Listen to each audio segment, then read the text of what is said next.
Welcome back to the Cretaceous period, everybody. I'm Eric Campbell, your GM for tonight, and I'm here with the Stream Punks as we're continuing the next chapter of Legacy of Silvercreek. I got it right.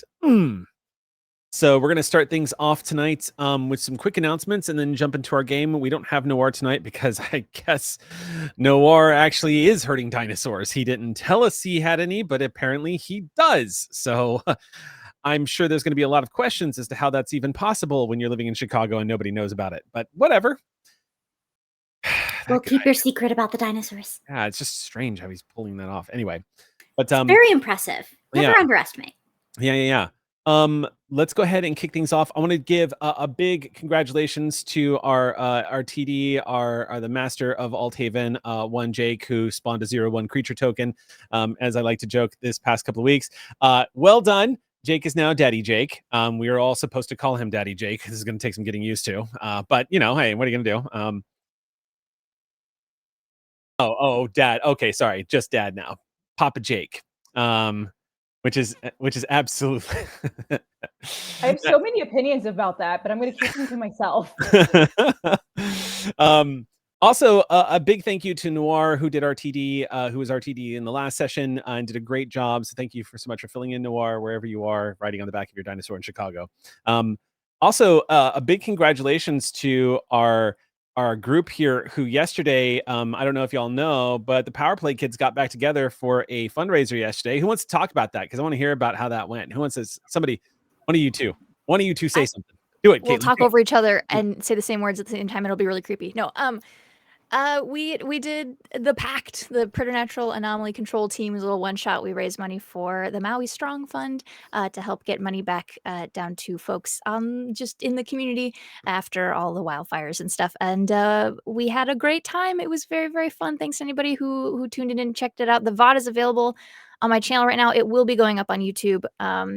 YouTube channel called Playhouse 5, which is our brand new home for things that potentially, if the Power Play crew decide to maybe make more things in the future, you should keep an eye on that thing. It was very, very fun, and I got to play a ghost, which is fun.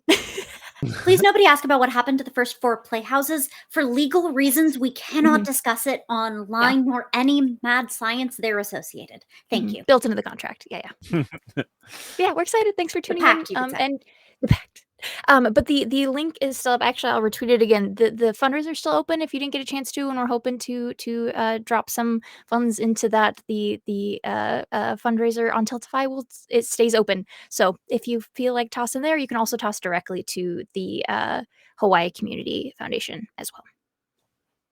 All right. Thank you very much. Anybody have any other announcements that they would like to make tonight? Anything going? Yes, Cynthia.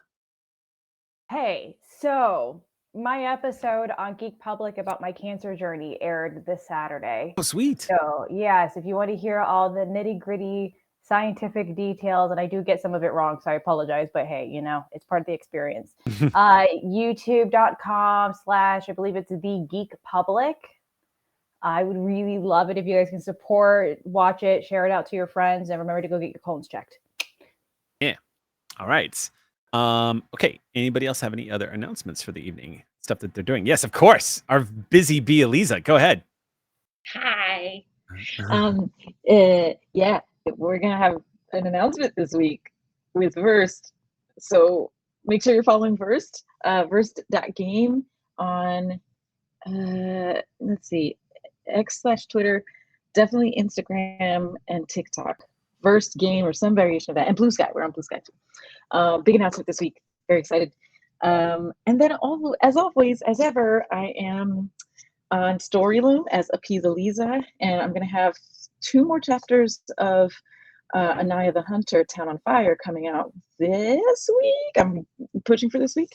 And I might decide to do a chapter that is they're doing these contests that you can write in the world of one of their other established stories. So I think I might do that and have it be a crossover with my little Monster Hunter vampire universe that I'm building. So keep an eye out for that. It should be fun.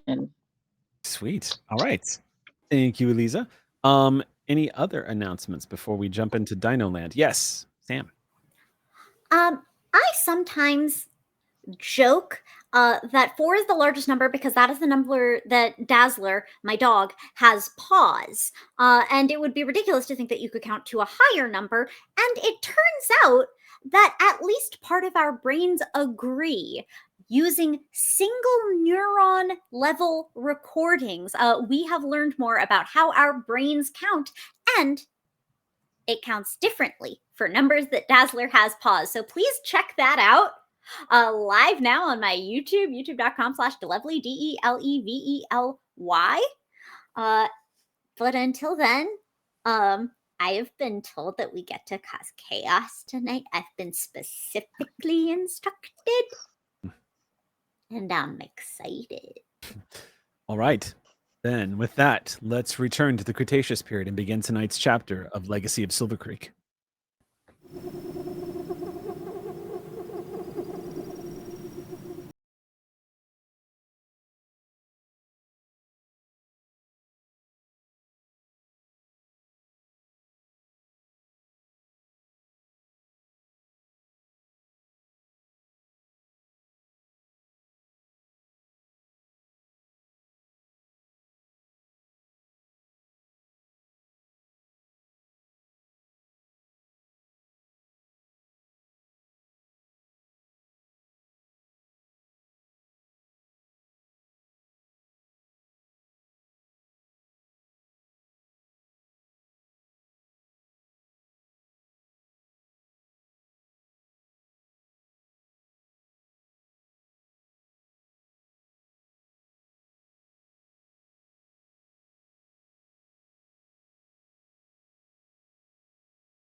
Welcome back, everyone. So, when we last left off, a lot of things have started to unfold, namely the big mystery behind the device.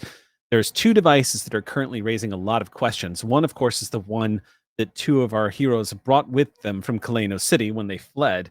And the other one is the one that was discovered just recently by Dahlia off in the swamp.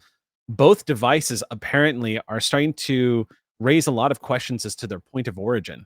Particularly the device that was discovered by Dahlia does not appear to be it appears to be new or newer. It's not quite as old as most SATI technology, which has raised a lot of questions because all of the technology that is currently here in the Cretaceous period are holdovers and recycled technology from the Earth and from which all of the first commuters came from.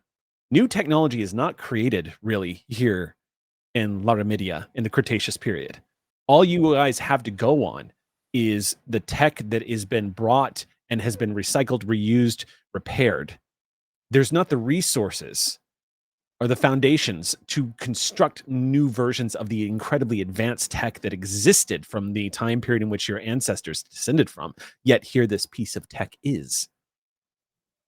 It's hard to say how old it is, but it's certainly not the 100 years old that it would need to be if it was original SATI tech. That's raising a lot of questions. There's further questions being raised, of course, by the device that was brought here. It seems to be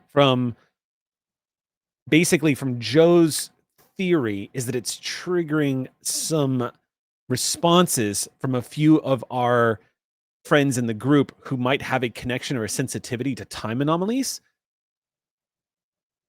The jury's still out on that. It's the running theory right now because every time it's come into contact with one of them, it seems to have had some kind of reaction. There's also some data that's been extracted and some information that was uncovered in the previous session in which Dahlia turned to Clover and basically asked Clover to try to figure out what this device that she found in the swamp was that had a message from a previous version of herself, to try to uncover where it came from, how it got here. In that time, Clover discovered that this thing is somehow compatible with the larger piece of tech that it plugs into something and that it is accessible. But Clover's efforts, unfortunately, they didn't succeed. Neither did Michael Yen. When you brought it to him, he couldn't make heads or tails of it either. What he was able to discover is that it looks like it might be compatible with tech that is probably native to SATI. Possibly, there seems to be a connection between this device and SATI Site 000E. That is the site that no one is supposed to go to, the place that is forbidden here in Legacy of Silvercreek and Secrets of Silvercreek. SATI Site 000E is off limits to everybody. Now, this would be known, by the way, just to catch you up, Cynthia. Dahlia, having been a resident of Silvercreek for some time now, you would know that it's typically just kind of called the Forbidden Rocks. But what it is it's a SATI site that people are not allowed to go to. It's off limits. It's an old SATI bunker. Now, some quick backstory for both our audience and our players. SATI is known to have developed bunkers that they built all throughout Lauramidia, up and down the continent, as research stations and development labs. What their original purpose is largely is lost. Most of their locations, in fact, are lost. Some of these SATI bunkers are just lost to time. They are probably the most sought after thing in all of Lauramidia because they are going to undoubtedly still hold old secrets from SATI's mission back here to the Cretaceous period and technologies that haven't been tapped. Who knows what secrets might lie within? Silvercreek just so happens to be built near one of these sites. Heavily protected, heavily guarded secret. Now, you would have some context to this, Clover, that others don't have, and that is simply this, that you may have known that there was a SATI site, and one of the reasons why it is a closely guarded secret is supposedly the existence of this SATI site with the proximity of Silvercreek could endanger the entire population of Silvercreek.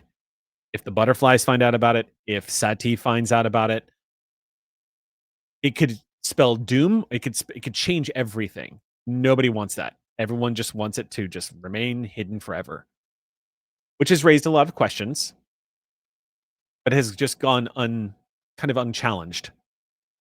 And now here you are.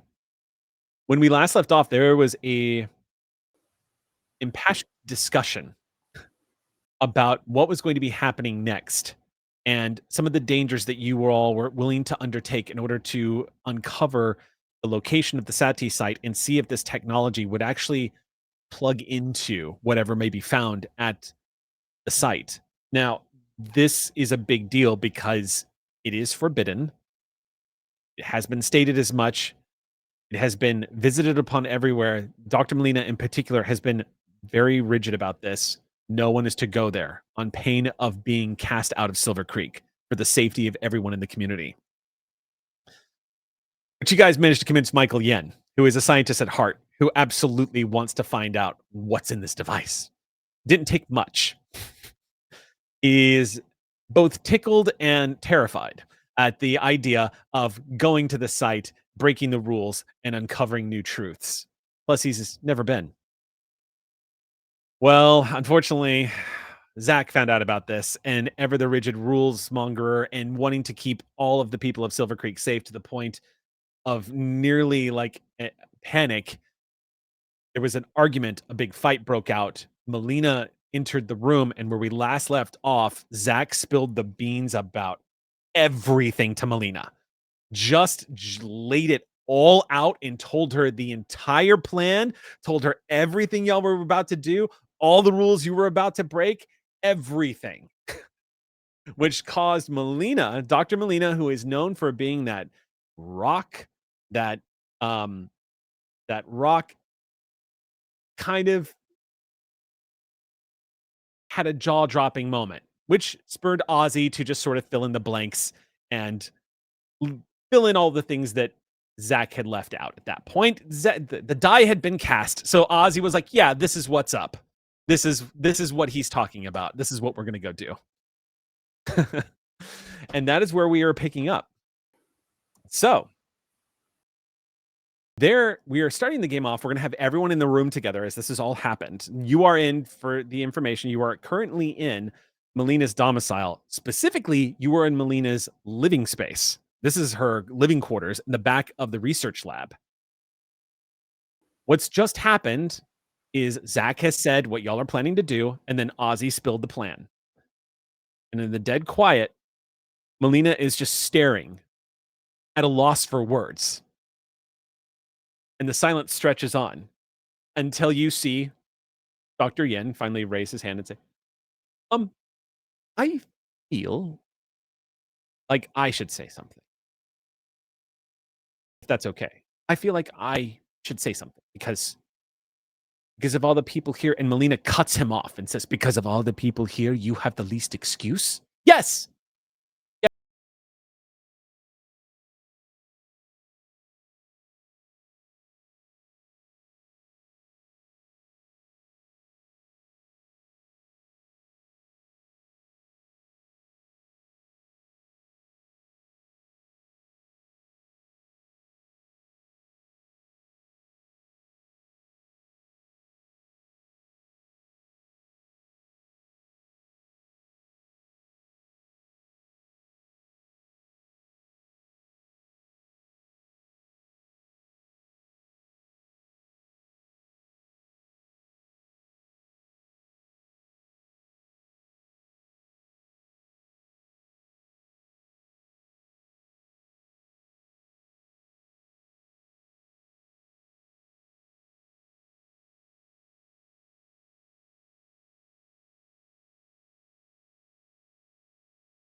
Made. Time And was the a bit- errors were also This made. was less important. Yeah, sorry. So, circumstances haven't really given us a lot of opportunity to explore alternatives to the events that have been taking place, because ever since they've arrived, and Dahlia, you can speak to this because from what I understand, this has been happening a lot. There's been some incidents with time anomalies. I don't know if anyone's told you yet, but there's been some incidents with time anomalies, and we think it's connected to a device. And a device recently was just discovered, and apparently there was an encounter with Grimscale, which you see Melina go, wait, what? Yeah, but everyone's fine, everyone's alive. But in this encounter, from what I remember, Dahlia, you said you found that who has it? Clover, do you have the second device? There was a second device that we found that Clover has, and Clover brought it to me, and then Clover and I were able to determine that it was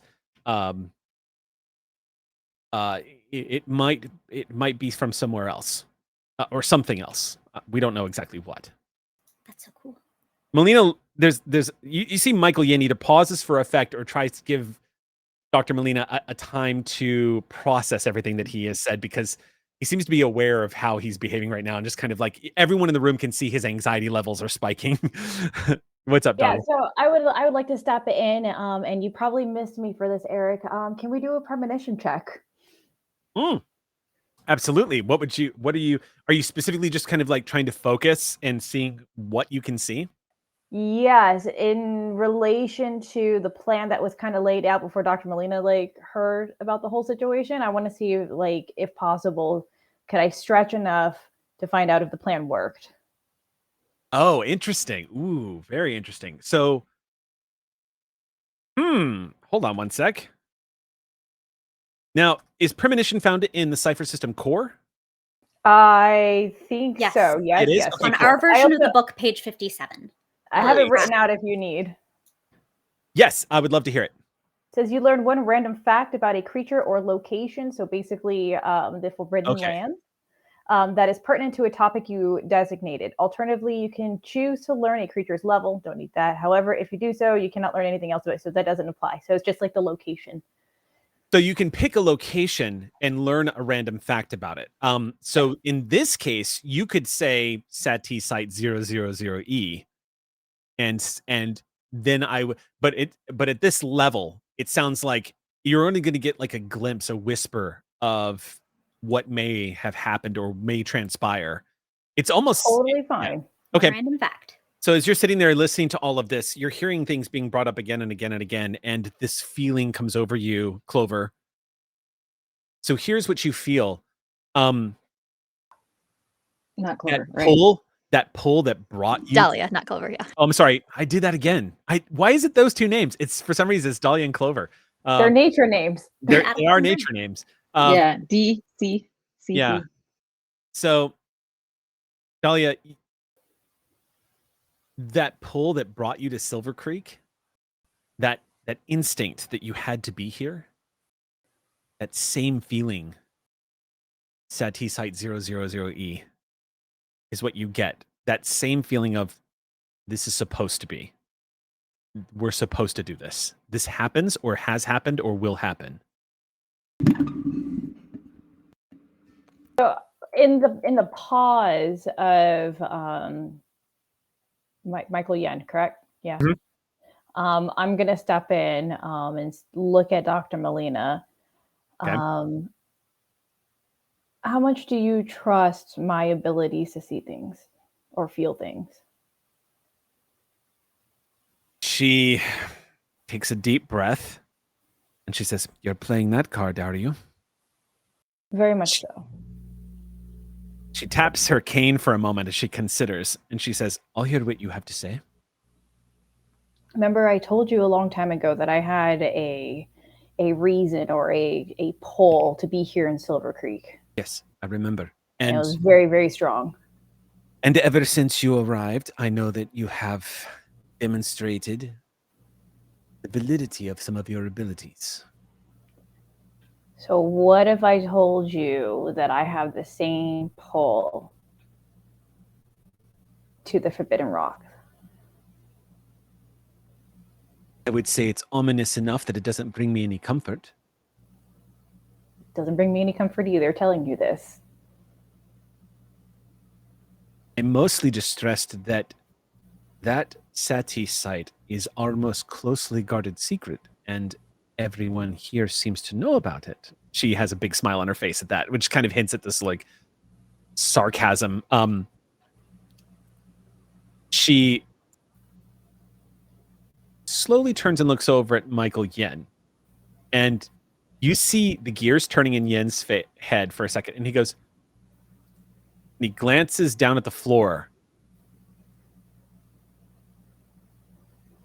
glances back up at her, and says, "Oh, I told them all about it." His jaw tightens. Anybody here who knows the story, particularly you, Clover, know he's covering for you as he says this. And he says, I was trying to draw conclusions based off of the device that was brought to me. And when I discovered that it was most likely something that could interface with the SATI mainframe, I blurted it out. Sorry. She eyes him for a moment, and you're not sure if she's buying it, but she simply says, she closes the door as she steps into the room and closes behind her. And she says, "All right.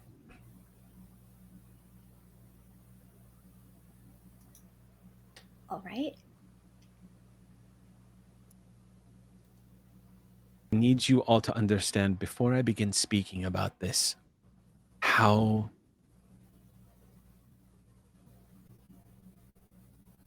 dangerous this is for this community to be speaking about this, to even be discussing it, let alone plan an expedition. SATI Site 000E was only discovered about 6.5 years ago. It was meant to be kept secret. But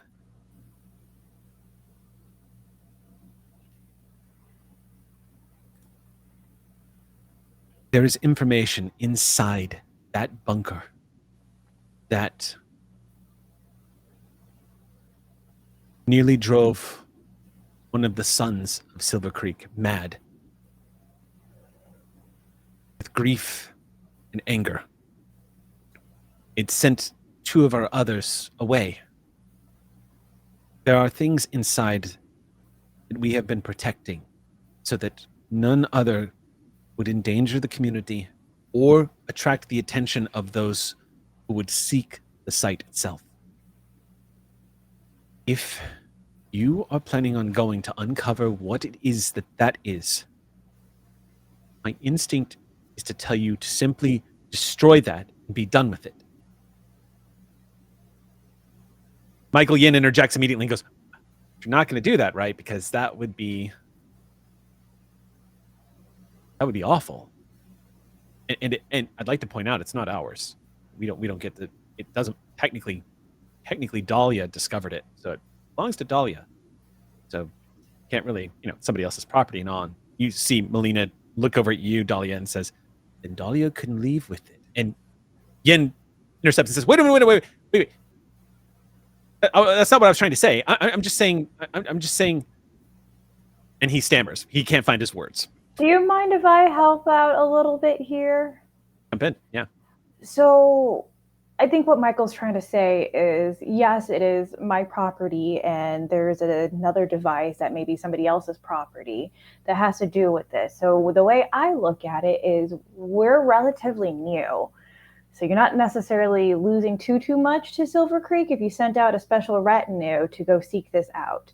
Let us prove to you why we should stay here in Silvercreek. Let us discover this for you. And by the way, side note, DM, I have slick and sleight of hand. So I have persuasion skills up the wazoo. Okay.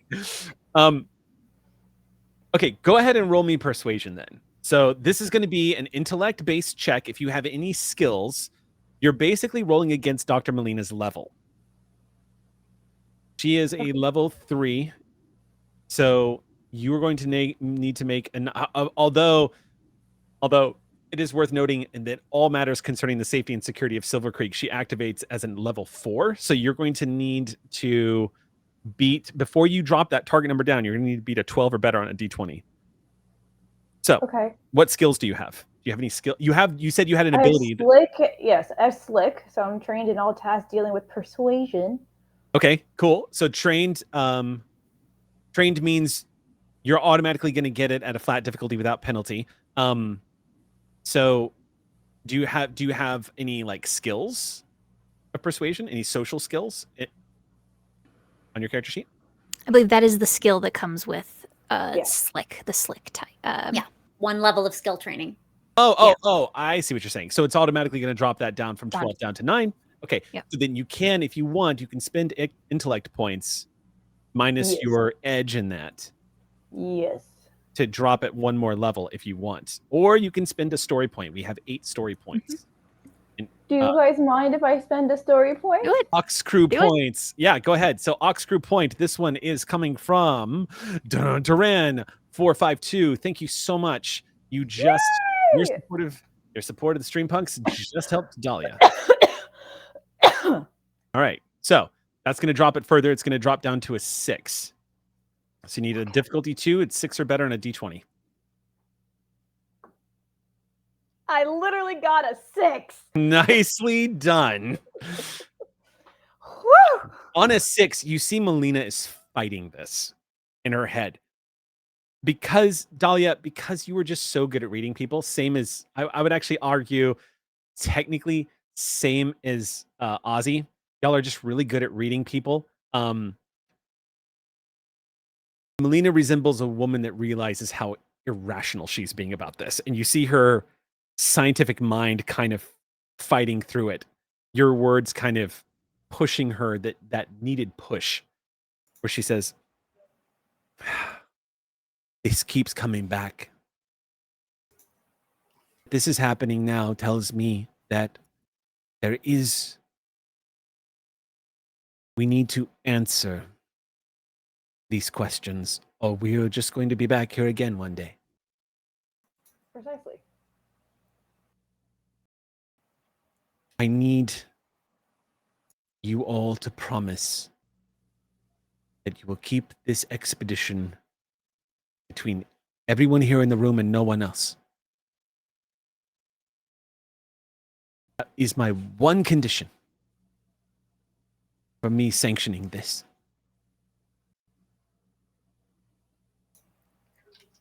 What if the information's important to a lot of people and a lot of people have a stake in it? Because I don't want to make a promise under false pretenses, but what if we found something out that other people need and deserve to know? We don't know what's there. I mean, she did say the mission itself. Maybe we can reconvene once we're back with our investigation results, and she can disseminate that as she sees fit. She kind of like Joe kind of like looks at Melina like. I just want to be fair dealing. Melina nods slowly and she says, if you were to uncover something that was vital for everyone to know, then it would be important to tell. If you were to discover that we were on the fault line of some great catastrophe, then yes, let's stage this expedition then. Find out what you need to find out discreetly and quickly, and then report back, and we can all discuss it when you return. Is that acceptable? Very logical. Thank you for the parameters. Zach is fuming quietly next to Melina. You can all see he has not spoken up. He's just, but you're watching the jaw clench on the side of his face. Just occasional, like he's chewing on something. She glances over at him, says, I'll need you to go with them. And you see Zach nod. Can you do this? And without missing a beat, Zach says, yes. You know, my whole purpose here is just to keep people safe. Being quiet, getting in, getting out. If that's going to keep people safe. And then there's the incident with the butterflies that we need to talk about. Yeah. Melina nods at that. And she glances over at Clover when Zach brings it up. Clover looks very confused and concerned. Zach says, when I was out in front of the gates, seeing to Atticus, I was jumped, attacked in the tall grasses by 2 members of the butterflies just outside the gates of Silvercreek, within sight of the gates.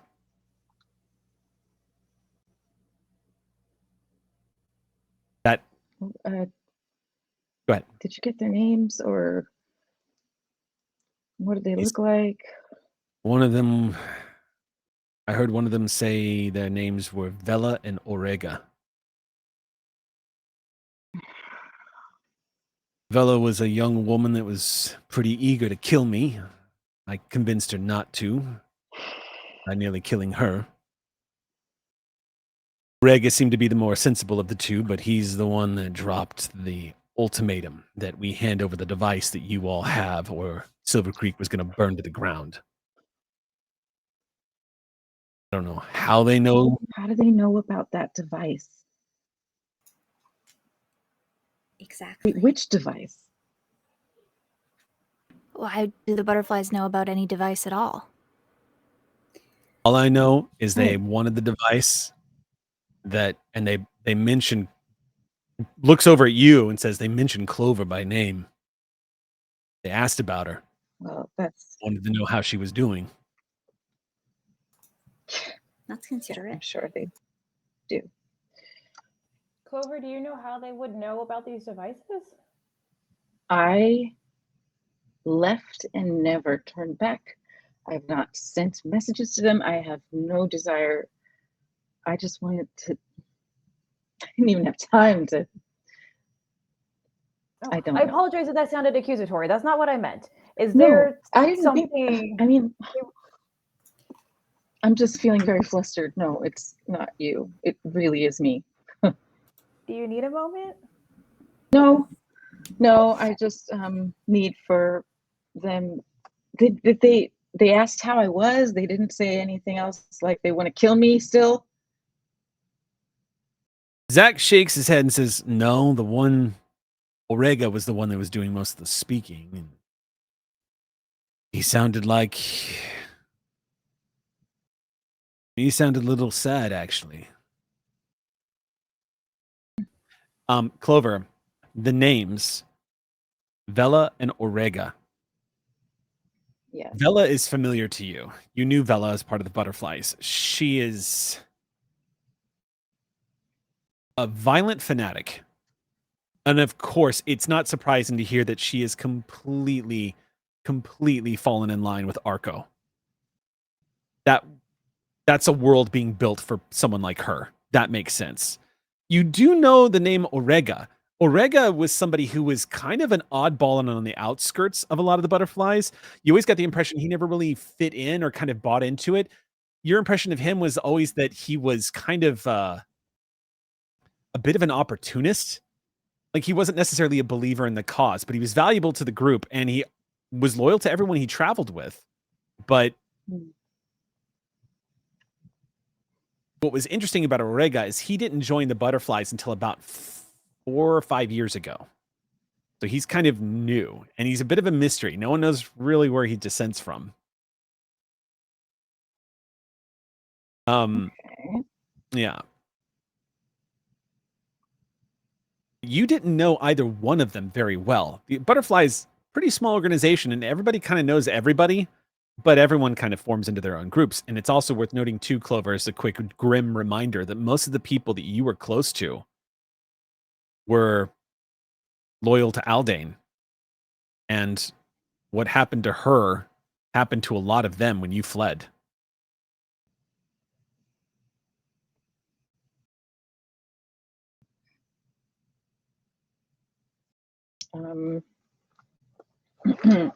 Yeah, Clover's kind of like digging through these thoughts and memories and trying to put two and two together. And she says, I also don't really know how they know I'm here. Maybe they tracked us, and I'm sorry if that's the case. Because it seems like they wouldn't have found out about this device if I hadn't met up with you Well, two. the butterflies don't seem like wasted opportunity. I mean, correct me if I'm wrong. If they were following us the whole time we were together, they would have had ample opportunity to take down any of us. Atticus, a dino with cybernetics. I mean, but they were if they were following us, it was for other reasons, and there's no way they would have, unless they knew about the device ahead of time. You never saw it while we were traveling, so how would they have? I don't think I ever even saw it while we were traveling. I tried not to. That was a compliment. You did a very good job of keeping it. Thanks. Yeah, I mean, I try. I just, here it's like I don't understand anything about anything, and also I get sunburnt. And okay, shutting up. Point being, there's other motive here. We're missing information because this doesn't make sense to me. Do you think they would be following us if we were to take this mission?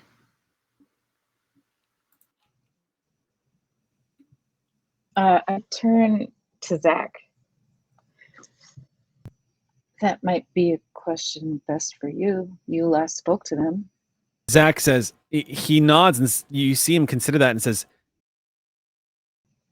I don't know how they know what they know. But if we left the walls of Silvercreek, then we would be vulnerable. They would be foolish not to make a try for it if they knew we had left. Again, why wouldn't they have done it already? He shrugs. I don't get that either. From what you told me, you spent weeks traveling through the Red Jaw Wilds. That would have been the best time in the world to have come after you. We are particularly ill-suited for that environment. We were vulnerable the whole time. Michael Yen raises his hand and says, just want to add this to the discussion. It's not unheard of for Osteons to also be part of butterfly. It's entirely possible that I sensed it. it's possible. I don't particularly know, scientifically speaking, how Osteons work. Dahlia's abilities and I think Ozzy. Excuse me? I think Joe was not unconscious for that particular revelation. Whoever's interacting with these time anomalies, I think whoever is capable of doing that has it's beyond my realm of understanding of how it works and how the interaction takes place and what it allows some people to be able to do and sense that. But I do know that some there have been plenty of stories about Osteons in the ranks of the butterflies that allow them to do some pretty interesting things. That means they had to be close by, Yeah. close to at Right. least a time anomaly, which there's been multitude of them since you guys arrived. Ooh, I wonder if that means there's been. Oh, I wonder if this isn't local to Silvercreek. Then I wonder if this has just been. I wonder. Oh. I wonder if you're leaving breadcrumbs. Time breadcrumbs? Is it Time possible? crumbs? Can we trace your steps? Would that take too much time? Zach immediately shakes his head and says, "You're gonna have to pick. If you start making your way back through the Red Jaw Wilds, you're gonna be very exposed. I don't recommend it."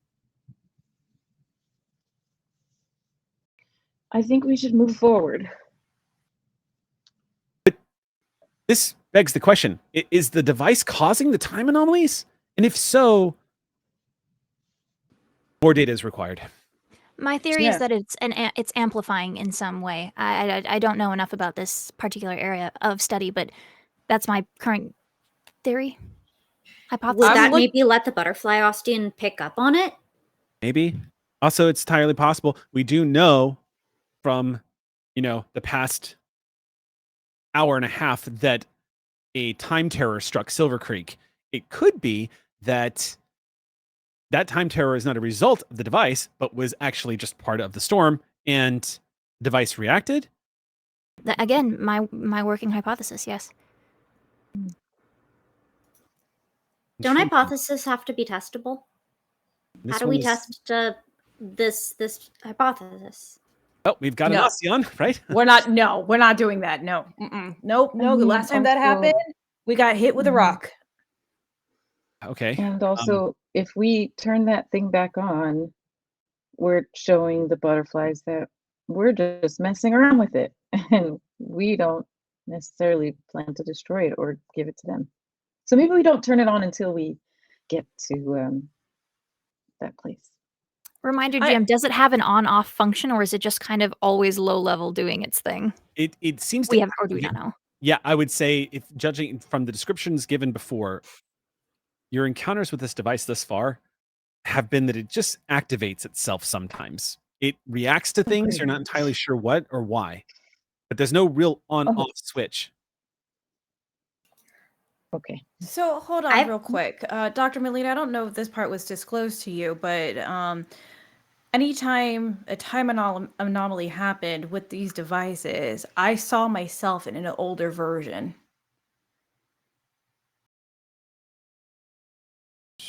That troubles her for a moment as she thinks about that and says,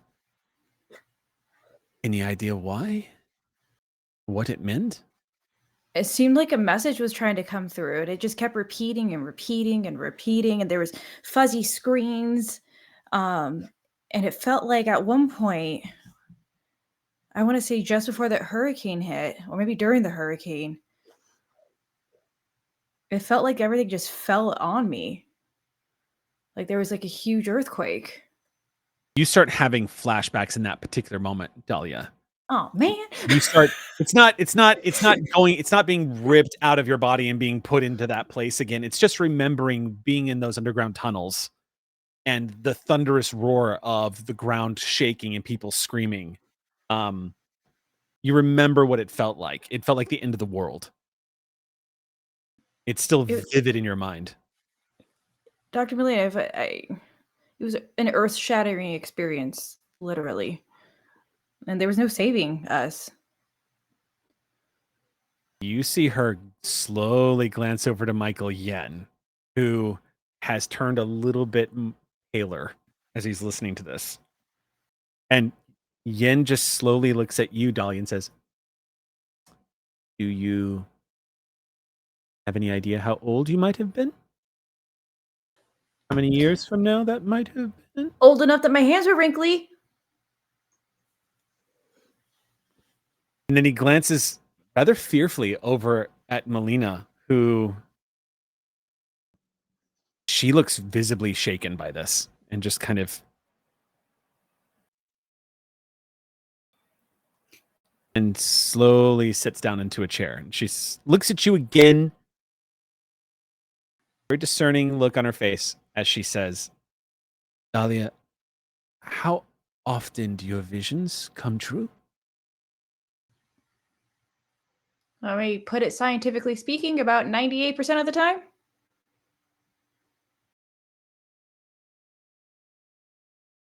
For those of you who haven't caught on, you have no idea what it is, but apparently Melina and Michael Yen are speaking a quiet language, like they have an understanding of this vision. You're also getting the impression, I'm guessing, from Ozzy, who is able to put two and two together as well. In fact, I don't think it's a big stretch to say that it's entirely possible. If any of you above game know what this is, it's probably not a stretch to say that in game you're making the assumptions as well. We are wildly aware of what bad. Everyone who lives in the Sounds like. Cretaceous period knows that there is a 6-mile diameter rock that is racing towards Earth that will trigger an extinction level event of catastrophic proportions that will become one of the most signature moments in the history of the planet. I'm so glad you brought that up because I was about to say this in character. Do you think this has to do with that myth of the big rock up there? There's question as to whether or not it's that much of a myth. As much as a myth as Asterians are? All right.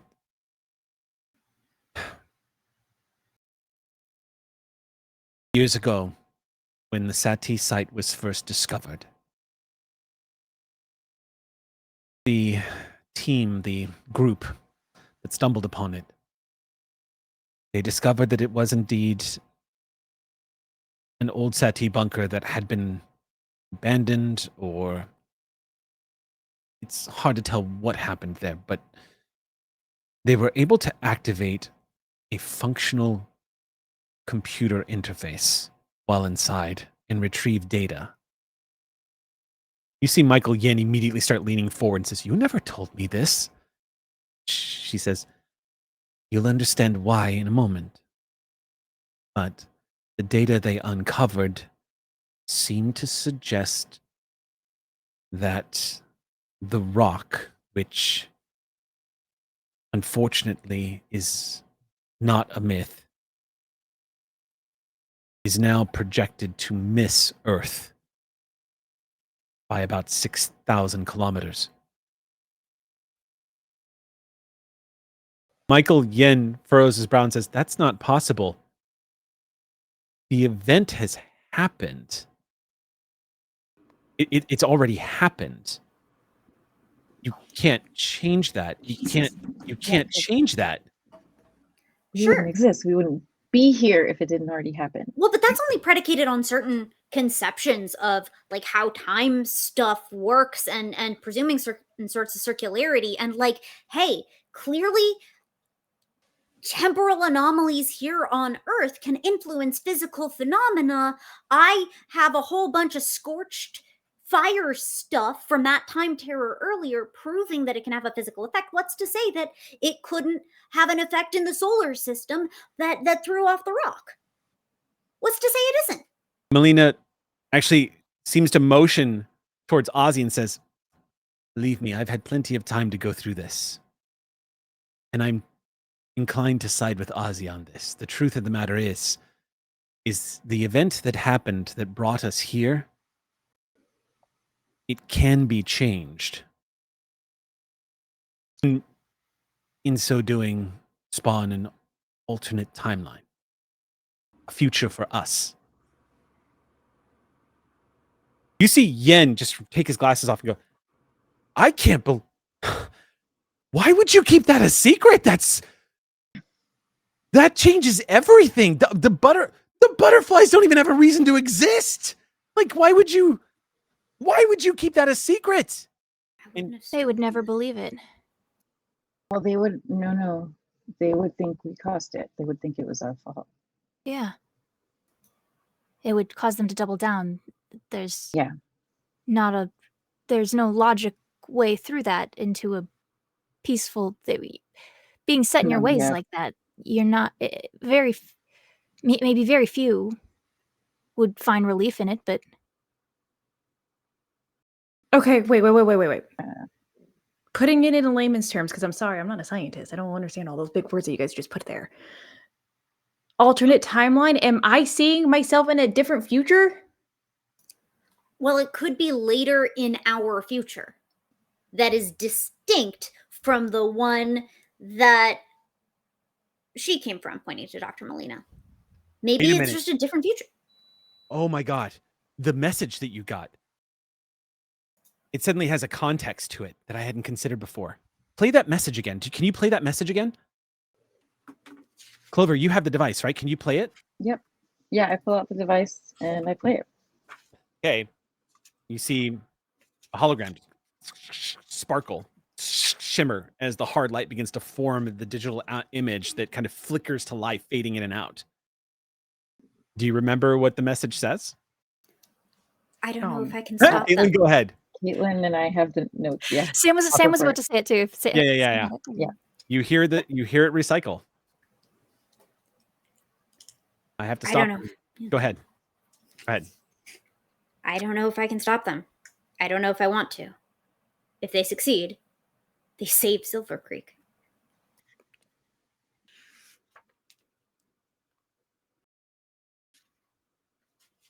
Who's they, though? Yeah.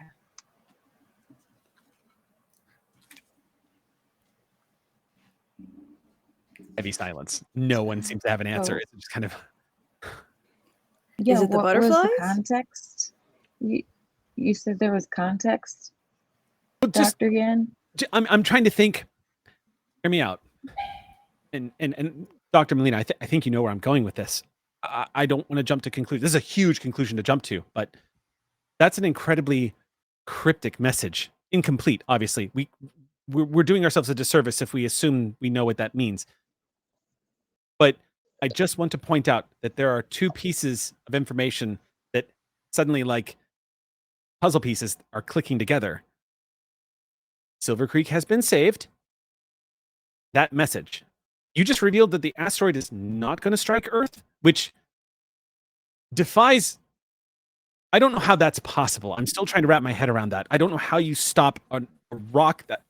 How we do things here on Earth should not be affecting cosmic events.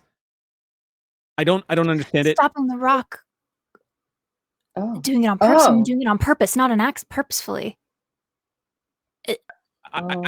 It's a big conclusion to jump to. I'm just saying that's two pieces of information that are saying the same thing suddenly, and I don't know how they're related or how it happened. I'm suddenly wrapping my head around the meteor not hitting now. That makes more... It just not hitting because of a time fluctuation anomaly. I couldn't wrap my head around that, but someone here knowing about it and deciding they want it to not happen, that makes more sense to me. But the Doesn't mean implication... that's the correct one, but that is information I can wrap my head around tangibly. The implications would be incredible. It would if somebody was capable of manipulating events, it would mean they successfully extinguished the future that we all came from in this timeline and created an alternate Do you see what I mean now, Dahlia? It creates sort of an alternate path that we are now on, if that happened. And that would require, I don't even know what that would require. I don't know how that would be possible. I look at Ozzy very deeply. How much have you learned about your abilities? I don't know. No. It's not me who caused it if I'm the one sending the message. I don't think it's anything special about me, but could this be explained by a time machine, for instance? No.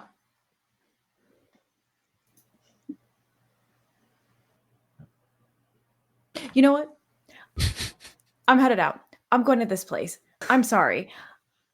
We don't have time to sit here and just keep talking about it. Let's just go visit this place. I have a draw to it, whether or not you believe into my abilities or not. I know I have to be there. Whoever wants to come with me, awesome. Let's go. I personally would like to, yes.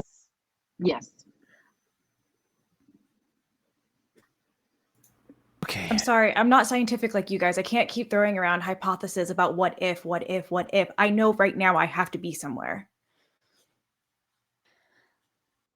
Melina, I'll know how to use the tech, maybe. So I'll grab my tools. Melina says you can't leave now. The storm is still blowing past us. It's still dangerous out there.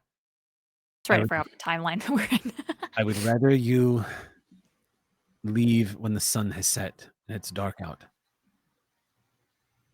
Wildlife will be scattered because of the storm, so it should be safer to travel. But if you leave during the day, you have a greater chance of being spotted by any lurking butterflies that are waiting for someone to come venturing out. Okay, then we leave at night. Zach exhales. You can see the surrender as you hear the exhale and go, request permission to visit the armory. Melina just says, talk to Piper. Tell her I said it was fine. Dahlia gives Zach a big old hug and goes, that's the spirit. I don't like this at all. But Yeah, you never like these ideas. It's okay.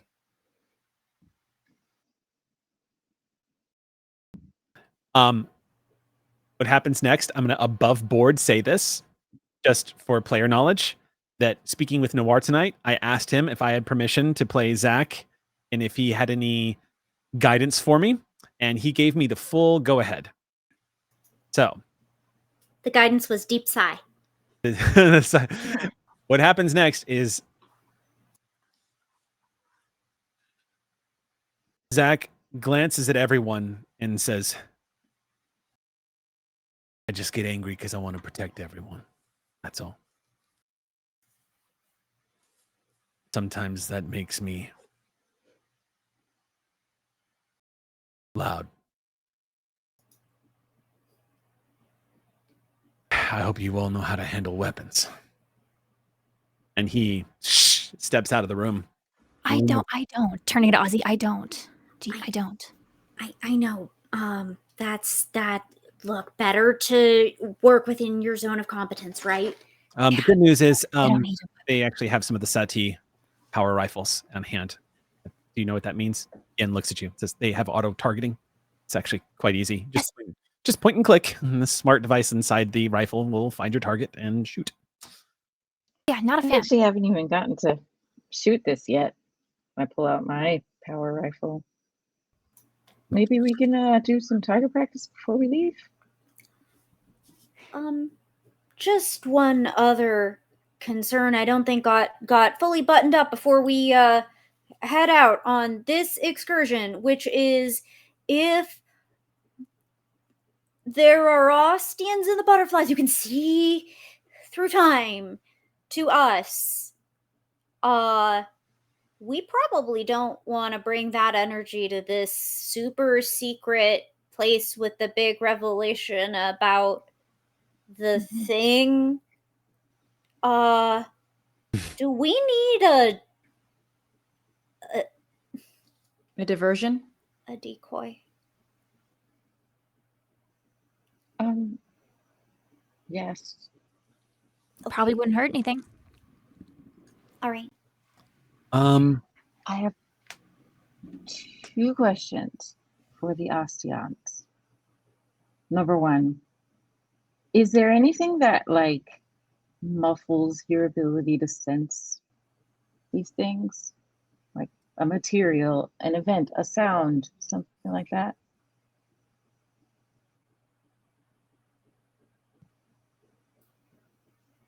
No. Okay. No? Okay.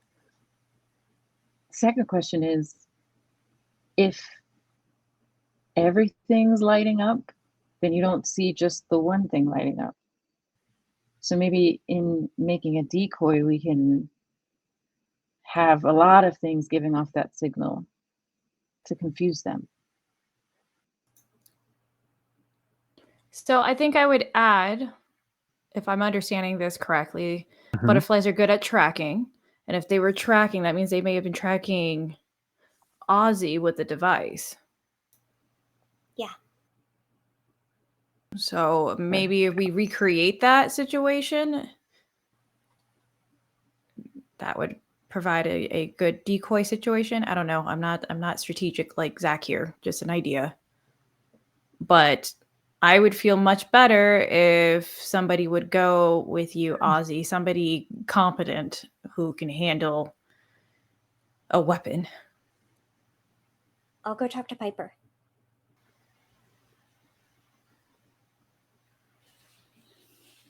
I'm gonna go to the door and look back and give Joe a thumbs up and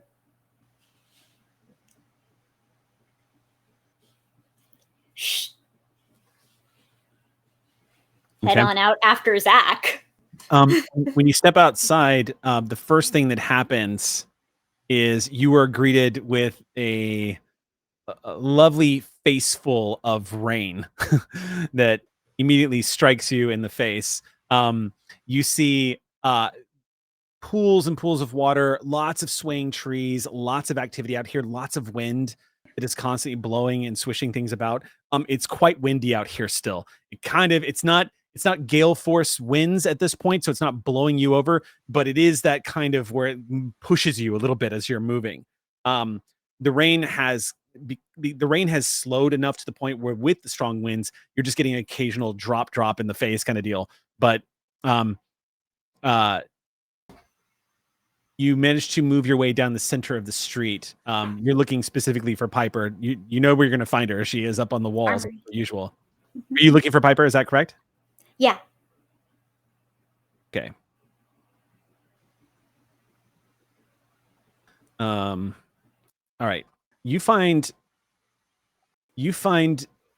Piper is up on the wall, currently pacing back and forth and talking to a few people, and you get the impression as you approach, immediately getting the impression, Ozzy, that Piper has probably been told about the butterflies because she has what looks like extra guards up on the wall, currently wearing their ponchos, currently armed to the teeth. It looks like they have weapons at their side, and it looks like they have ammo casings and power packs that have been like lined up on the other side of the wall in case they need to reload.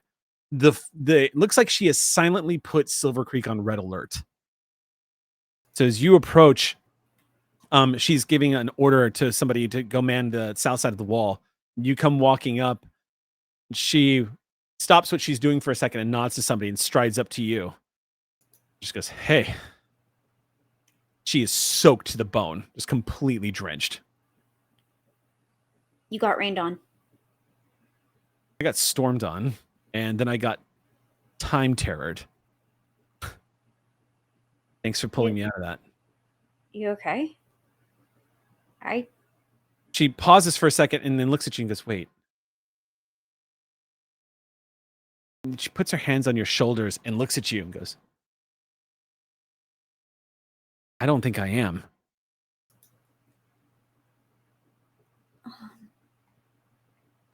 You want to sit down, maybe talk it out? Yeah. She glances a little bit to make sure everything's going okay off to the side and takes a seat. She goes, I've been having these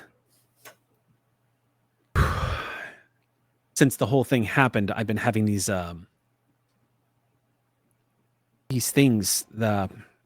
I'm seeing things, echoes of like things that have happened or are about to happen. I think I got dosed pretty good.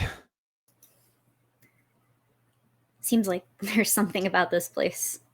Just kind of makes that stuff go wild. I thought you were Joe for a split second. Like I was literally looking at Joe when you walked up to me. I thought you were Joe. You just changed in front of my eyes. See, no one assumes I'm a smart person like Joe. That's the pretty easy way to tell the difference. I'm gonna just kind of like squat down in front of her sitting, but as I do, just take a peek in my pack and vibe check the device is like the thing. Yeah, the device seems like it is active. It doesn't look like it is humming with the energy that it normally does, but you can see it has a vibration. You were sensing it. You're not sure if it's actually having a physical effect, but as you glance down, Ozzy, you can definitely see that it is active right now. Okay, I scratched the top of Vern's head while I have my hand in that pack. Okay. But so I'll take it. Zach told you about the butterflies. Yeah. What, did he tell you something else?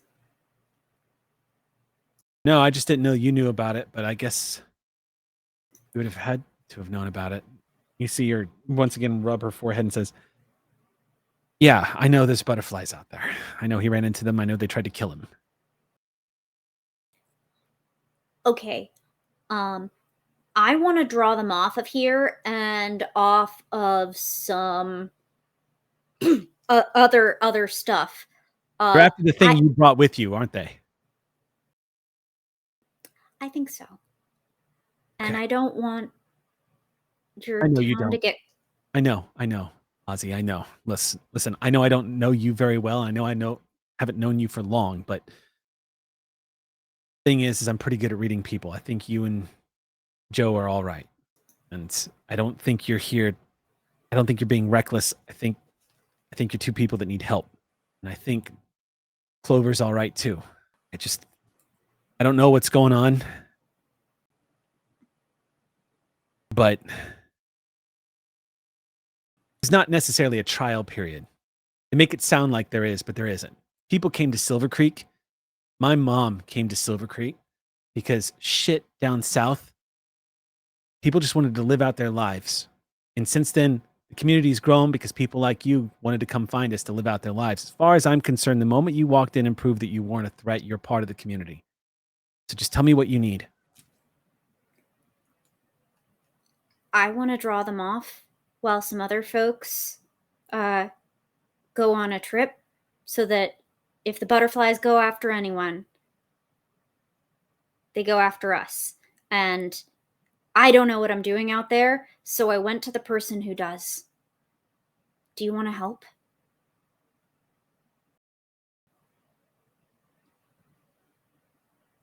She nods as she starts thinking about this and says,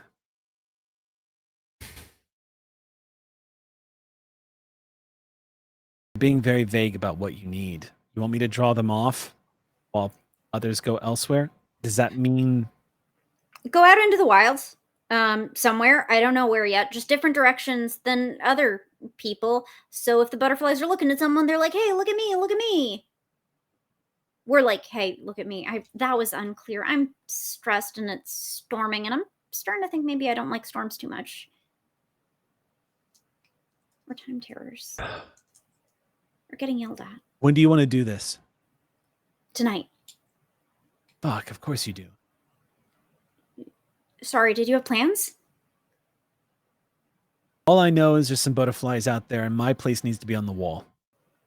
However, I do have someone that knows the terrain pretty well that I can send with you. Not quite the... Fuck, I'm going to regret this. Tara! She gives a call out. Tara, get your ass over here. I need to talk to you. A few moments later, you see Tara come jogging up, spear in hand. She says, "What's up, boss? You have been pretty eager to prove yourself lately. I got a task for you, and it's stupid, and we're going to need you for it." She goes, "Yeah, what do you need? You want to go after Stripe again or something?" And she goes, "No, fuck no. No. I need a decoy. And don't ask me what for. I don't know what the fucking mission is, but apparently it's important. And we're going to make you bait for a bunch of butterflies." And you see Tara, she nods and goes, "No shit. All right. Yeah. Let's do it. Zach with you on this?" "Nope. You're in command of this one." Big smile crosses Tara's face. She goes, "Yeah. Win. Tonight. Who's my team?" "As far as I know right now, it's just this one." Points at you, Ozzy. "You got a dino?" Lift up the little lid of my pouch. "Oh my God, that's so cute. Oh my God." And Tara leans forward and she goes, "Hi. This is Vern. Vern is friendly. Vern has just woken up from a nap. Oh, baby snoozle. Oh my God. I need one of those. Vern, do you have any friends that need a home?" And she leans down and immediately Piper grabs her by the arm and pulls her up violently. She goes, "You could fucking die out there and I need you to fucking focus, okay?" And Tara, And say hi later. Tara straightens up, says, "No, you don't have any dinos. It's just going to be the two of you out there. Butterflies do have dinos, 2 raptors at least. So I need the 2 of you to be smart and quiet and fast. You can do that, right?" Tara's all business now. You see her just kind of, the grin goes away and she nods and she goes, "Yeah, no, I can do that. Yeah. Fine. I can do that." And Piper leans in, says, "I want you and Ozzy to come back alive. I don't want to find remains in the tall grass tomorrow afternoon. Do you understand?" "Yeah, I understand." Yes, boss. "All right. Ozzy, I don't know what kind of fighter you are, but we're going to give you a weapon. You can pick whatever you're comfortable with. We don't have a lot." Mary looks at you and says, "Blades, guns, small, big, what do you want?" Huh? "Why don't we start small?" Pat Sleepy Vern, and I'll follow off to attempt the futile persuasion check of "No, you really don't want me to have this." Okay. Off with Tara. Let's do this. 2 things. First, I'm going to award everyone an XP. So everyone gain 1 XP. Second thing is we're going to cut to the scene where everyone is getting together, putting their packs together, grabbing their equipment, making sure their dino friends are ready to go. The wind has died down. It is okay for flyers to take to the air right now. It's still gusting outside, but they can manage it. It's not that big of a deal at this point. It is getting pretty dark out. Knowing that there's so much cloud cover on top of the sun setting means it is going to be pitch black tonight. So, what would you all like to do as you are prepping? Anybody want to do anything specific, or do you just want to say, "I'm just packing up supplies"? Don't worry. You don't have to get too detailed with this. And you can always spend XPs to do player intrusions, which allow you to alter narrative a little bit. So you can be like, "Oh, I'm going to spend an XP. It's a good thing I brought this rebreather. It's a good thing I brought this pistol." Things like that, if you need to. So keep that in mind. You don't have to get in the weeds about equipment. Cypher system kind of encourages you to have a general idea of what you're carrying so that can be a thing, but you don't have to worry about like weight capacity or anything like that. Yeah, what's up? What you got, Caitlin? At the end of the scene and Melina's place, as Ozzy split Mhm. off, Joe turns to Dr. Melina and says, Dr. Melina, would you allow a minor usage of your facilities, your lab facilities, and maybe access to some scrap? What did you have in mind? Decoy. Might as well have a backup. She smirks a little bit and glances over at Michael Yen, and Yen says, "It's nice to not be the only one." She glances back at you and says, "All right, take what you need." Clover, do you want to give me a hand? Sure. Okay, Can I help? absolutely. Get something done sooner, I guess. Sooner the better. Melina sighs. Why am Don't I the blow- only one always without a job?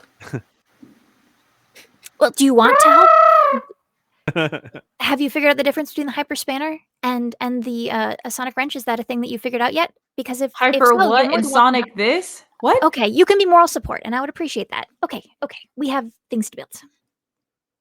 Don't blow up my domicile, Melina said. Never. No, a lab is a sacred No, place. no. It's tradition. She says that to me all the time. Every time I'll- she's leaving me to it. Yeah, you're fine. I'm gonna go Lab see is a Bruno. sacred place. All right. Yeah, Joe wants to make a lookalike with the most fill it with garbage, basically, just lookalike. things that look like panels or look like whatever, and we'll seal it shut to the same degree that she You remembers mean- the device being. So specifically, when you say a lookalike, are you talking about maybe creating a holographic version of She's thinking maybe tinkering something together that looks comparable. crafting and building? So a physical one, yeah. Yeah, physical I also would like to contribute to this by first of all, just to confirm, we still don't know which one they were talking about, right? Which device? Which device? It's Okay. true that's been kind of kept vague. Okay. It's not entirely clear which device they're talking about. Joe is making the- the assumption that it's the time one being Yeah, followed. the time The first in one. order Okay. for it First one. to be the second one, it would have to be true that not only did the butterflies observe us in the swamp, identify the device, they would then have to also go back and get some kind of directions as to what to do about it, Mhm. and then return to time for that. Silvercreek in order to attack and threaten Zach, all Mhm. in the time between us going back from the swamp and then Zach going out to let Atticus out. Yeah, and it did sound So- like they were observing us on our Not journey, and so impossible, they that's could have something, but yeah. it would be a greater Okay. lift. Joe is So, operating under the okay. assumption that it's the first one. Great. Well, so with that in mind, I would like to contribute to the building of this by giving it some type of energy signal that mimics the first. Okay, here's what I'm going to do. And this is one of the reasons why I love Cypher System, because it actually lets me get pretty creative with how to use roles like this. So for crafting, what I'm going to rule is that since you have three characters working on this, I'm going to allow you to craft an item that is up to level 3 for this in order to do that. Because what I'm basically going to do is, if you're crafting a facsimile of that device that you're trying to fool them with, it's going to have to be high enough level that it fools them. Yes. If it was a level 1 device and they're a level 3 NPC, they're going to know immediately that ain't what they're looking for. However, in order to craft a device that is level 3, typically that's going to take an entire day to construct. I will allow you to construct it in increments, and I'm totally ripping off the Traveler system here, but I'm going to let you construct in increments faster than that if you want to work quicker, and I'm going to raise the difficulty of building the item. So instead of whatever it entails to get it done by the time we leave. So instead of taking an entire day, it can take up to an hour if you're willing to increase, because you've got 3 people basically helping you build it. Yeah. So, what I'm going to do then is you take the level of the device that you're trying to build, which is a level 3 device, and I'm going to add an additional level of difficulty to it, because that's the increment you're trying to increase it by. So I'm going to say a level 4 crafting job here to try to get this done by the time you guys are done leaving. Okay? Cool. That's Okay. just one of the cool, unique ways you can kind of futz with the leveling system in Cypher to kind of come up with a really cool. It's how we came up on the spot with the race and the hawk scene. We just literally came up with it on the spot by throwing down some levels and coming up with a cool like chase system. So, I love it. so I'm gonna say, it's a level 4. Now, here's the thing, though. I'm not going to let the assists lower the difficulty of this because I'm letting them letting it- actually. yeah. Yeah, they're increasing the Mhm. level. So instead, it's good. You can still do spins though. Yes. Yeah, Okay. and What do you mean by assists? well, so because she would have people assisting, I would treat that as easing of the difficulty target number because you're basically helping out. So just because you're helping out, I'm allowing the difficulty of the level of the item to increase, but I'm not allowing the difficulty to build the item to decrease. You're making the time go down. The time to Right. construct it go down Mhm. instead of the difficulty go down. But that being said, Clover has some abilities that will contribute that I will allow. So, Clover, you can actually contribute here to helping lower the target difficulty from 4 while she's Okay. building this. So, if I remember correctly, you have at least one ability that I know that will help reduce the difficulty of any technical aspects to like using technology, correct? Oh yeah. I mean, I'll just read them all off. Okay. There's a bunch of stuff. Okay, so I'm trained in physics and electrical engineering. Okay. Um, You basically do what Cynthia does in real life, kind of. uh-huh. And I actually don't think machine interface will really help with this unless you want to like fudge how it works, because no, machine interface is more. What's that? the electrical interface. What I love that you were Electrical doing in engineering. game what Cynthia does in real life, but Cynthia can't help here. Mm, Screaming internally. Although you can Would it help to machine interface off my device as a sort of mental blueprint? that could be one way to work it. Yeah. I mean, here's the thing, and I encourage you guys to get creative because in scenes like this, where like say Cynthia wants to help but can't, this is where an Osteon who is somehow connected to the effects that these devices are having could actually contribute by saying, Yeah. Oh my god. you know what I mean? Like, sort of like, don't cut the green wire. Mhm.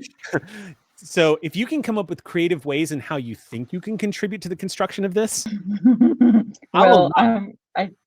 I just read something Oh, that yeah. What do you got? What do you got? So Eliza thinks, Yeah. and maybe Clover would think this too, that it might be even more effective to have a decoy that is attached to a dinosaur that can attack for you. Would you like that, Ozzy? Would you like an attack dinosaur to be attached to this decoy? Because I have crossed wires, which means I have built or otherwise gained access to a remote device that renders one cybernetic or biorobotic creature within long range unable to function for 1 round. Alternatively, you can spend an additional intellect point to attempt to affect 2 cybernetic, not to control, but you can mess up their dinos and stop their dinos from attacking you. Do they have to be cybernetic to engage that effect, or is it like like a transcranial magnetic stimulation effect? Well, no, it's a cybernetic or biorobotic. So yeah. Okay, so it could impact Atticus, but probably wouldn't impact butterflies because Not the butterfly. they don't hack Yeah. their dinos. Not gonna lie, I like the idea of spreading the decoy beyond, I don't know, just myself. The more places their Ostean people could look, the less likely they're looking for the mission in the secret SATI bunker. Yeah. Okay. If we're getting creative, one cybernetic or robotic creature. Yeah, they're not going to have cybernetics or biorobotics.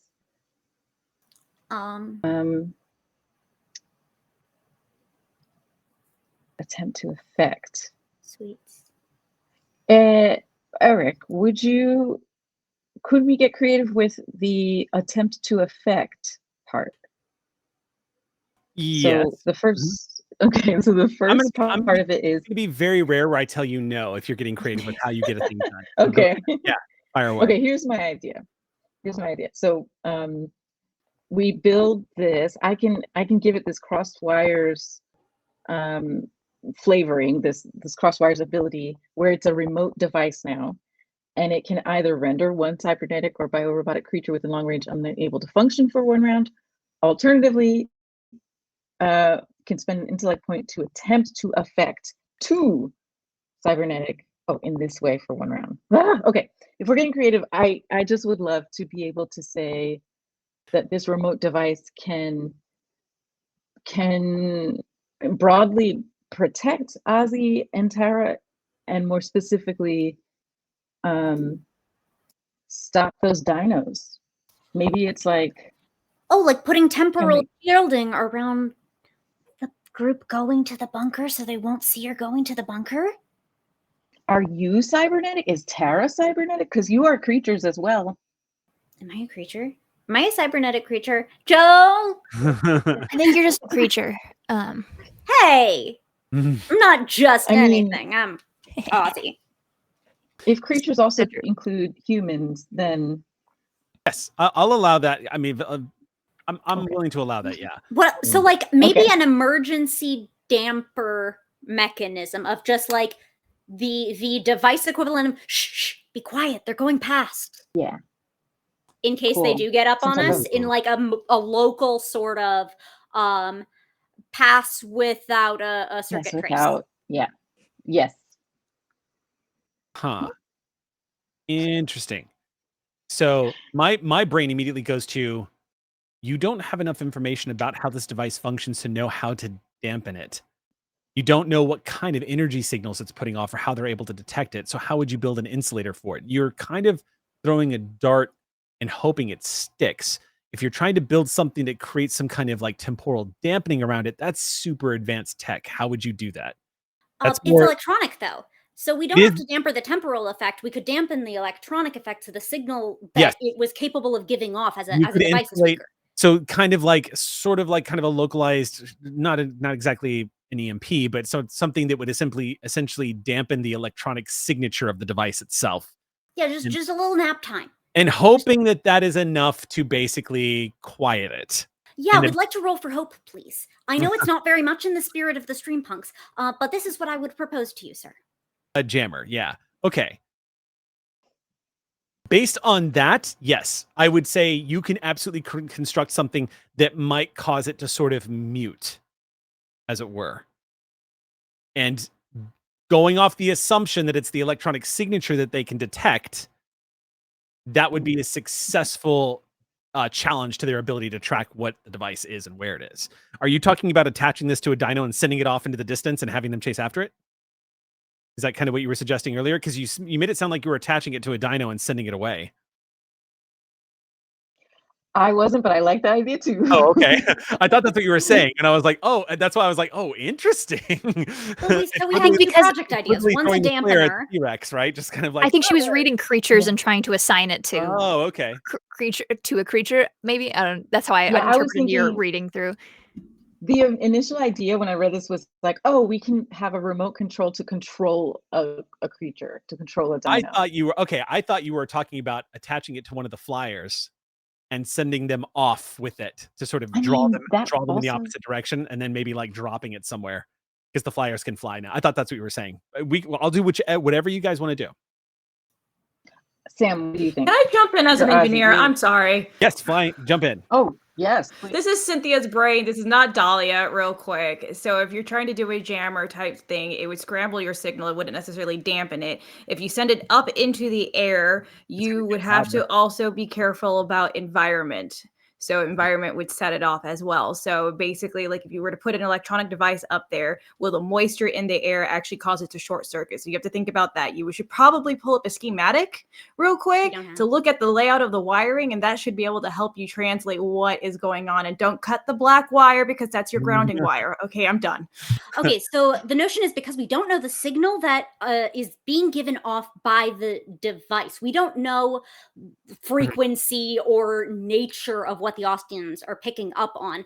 Rather than try to jam the signal it's giving off, we're kind of putting a dimmer switch on the electricity that powers the signal provision.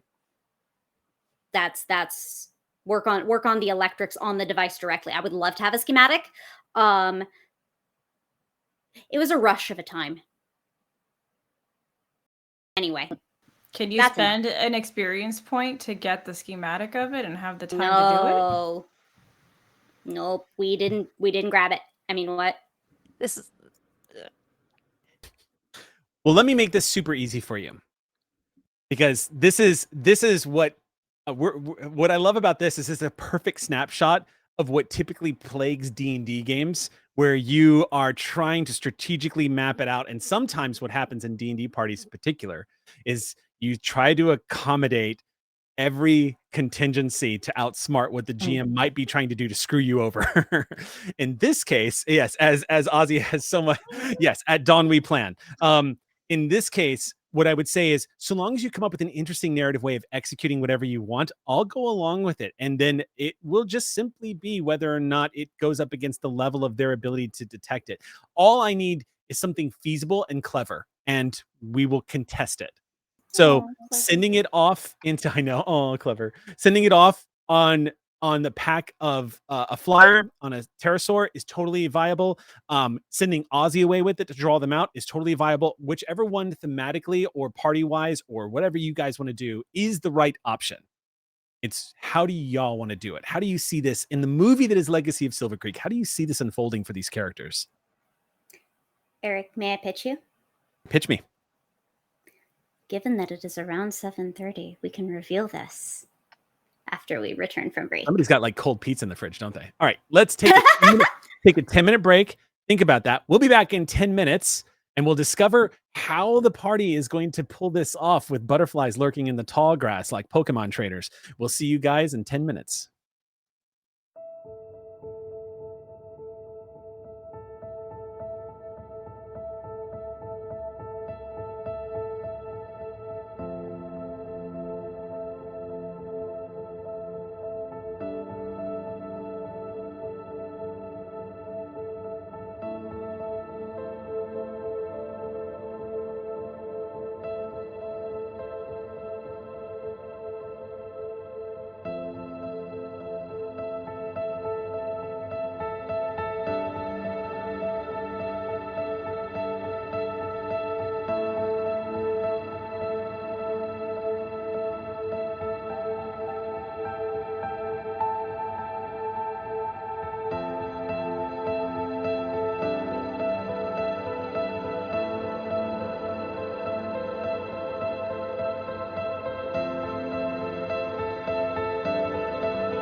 Welcome back, everybody. We're going to jump right back into this. So, as we left off, you guys were devising the plan. What have you all decided to do? Joe is going to make just a physical decoy, like something that resembles close enough to the original. So in case we get stopped, we have Right. fake. And Michael Yen is going to help me with that. And then Clover is going to build a little bit of help for the other team. Okay. And Dahlia is going to be Clover pretty is- with Bruno. Okay. So then let's do this. I'm going to have a crafting check here. So this is going to be an intellect roll. The difficulty I was going to establish at 4. If you don't have Clover helping you with this item in particular, then it's going to stay at 4. So you'll need to get a 12 or better. I'm sorry, at a 4. Yeah, 12 or better. So it's a difficult roll to pull this off. Yes. But you'll get it done in about an hour. Perfect. Okay. So then on my end, so I have 4 done. I have my tech kit is an asset. Okay, that drops it down to 3. So you need a 9 or better. I have this isn't really computer, this is fake stuff. So I forgot about this. And one of her skills is manual dexterity, like her finesse with small, delicate tinker projects. That would definitely be this. Okay, cool. So that's down to 2. And then I Well- would like to spend an ox point. So when it comes to skills, you can only use one skill at a time. Yeah, to drop. Yeah, I did. So are you not using 2 skills? One asset, one skill. No, it's Oh, tech an kit. ass. That's right. Yeah. Yeah, the tech. My kit. my tech kit just Yeah. lowers it With the- automatically, yeah. and then That's correct. I'm sorry. Yes. So No, it's all good, it's all 12, So yeah, the difficulty is 2. You need a 6 or better. I want to spend ox crew. An ox screw points. Yeah. All right. Ox point is spent. This one comes from Aether Spoon, Thank you. one of our biggest supporters, who's been supporting us for a while now. Thank you so much, Aether Spoon. Okay, that's So a roll you from. get an automatic lowering. So this is going to drop the difficulty down to 1. You need a 3 or better. Yeah. Okay. 17. 17. So yes. Damn, you just shy of a minor effect. But yeah. So you're not it's just a quick reiteration so that you were able to put this together in a certain amount of time. You rolled against that difficulty. You're going to be able to construct this in about 45 minutes or so with the help of Michael Yen, who is like going over all the electronics with you and just helping you put it together. While And for clarification, because we said it before, chat, my helper is letting me do this in this amount of time as opposed to lowering the difficulty, I only let that the is- helper choose one yeah, or the just other. because we said that. Because it would prior. take an entire day to do this Yes. normally. The two of you basically put your genius brains together and start working. Mhm. Just So time Bruce lower Wayne it. instead of Yeah. difficult lower. Yeah. So you both basically went full Tony Stark on this thing and kind of built this in about an hour. You guys managed to put together a tech device that you think can pretty much serve as a good decoy. While that is happening, what has Clover been doing? Clover is creating a device that will help dampen the signal of the actual device, Okay. which will be with Ozzy and Tara. Okay. So that's going to be a little challenging. I'm going to set the difficulty of that one at 4 as well. So it's a difficult roll. So that's going to be right off the bat. That's going to be a 12. You're going to need a 12 or higher before you spend or anything else like that. Okay. Yep. I have my tech kit. That's going to drop it down by 1. So 12 will drop down to demanding, which is you need a 9 or better. Electrical engineering skill. Okay. That definitely will work here. So that'll drop it down to a 6 or better. You need a difficulty 2 roll. And since we're getting creative, and this came from the crossed wires, may I use crossed wires here as well? What does that do? It's an intellect spend. So this is the one that inspired this all, which Mhm. was the remote device that renders one cybernetic or biorobotic creature. But then we were like, is creature the human? Can humans be creatures, etc.? But yeah. Yes, I think so. I think I'll allow it. It's just an intellect spend, right? Yes. So is it So is it an intellect spend to get an effect? You spend 2 it's points and get and a thing happens, basically. I spend 1 point and I've built the device I actually. was gonna say, because if it's a spin for an effect, it's not a roll anymore. So if you're using, Right, yeah. but then might have to rule against it because that skill isn't I spend and build a thing. Do you know what I mean? So it would probably have to be a roll, and that would not help you with it. You do have the difficulty has been dropped down to 6 though. Yes, okay. You could spend an Oh, I'm ox not point done if you though. want to keep going down further, or spend intellect, or you can just take your chance. Yeah. I would like to spend Ox Crew Okay. point. Another ox point is being spent. I'm glad y'all are using those up. This one comes from Breeks. Thank you so much, Breeks. All right. Breeks sends you an ox point, so Thank you, Briggs. go ahead and make the roll. You need a 3 or better. Can I just spend effort? Do it.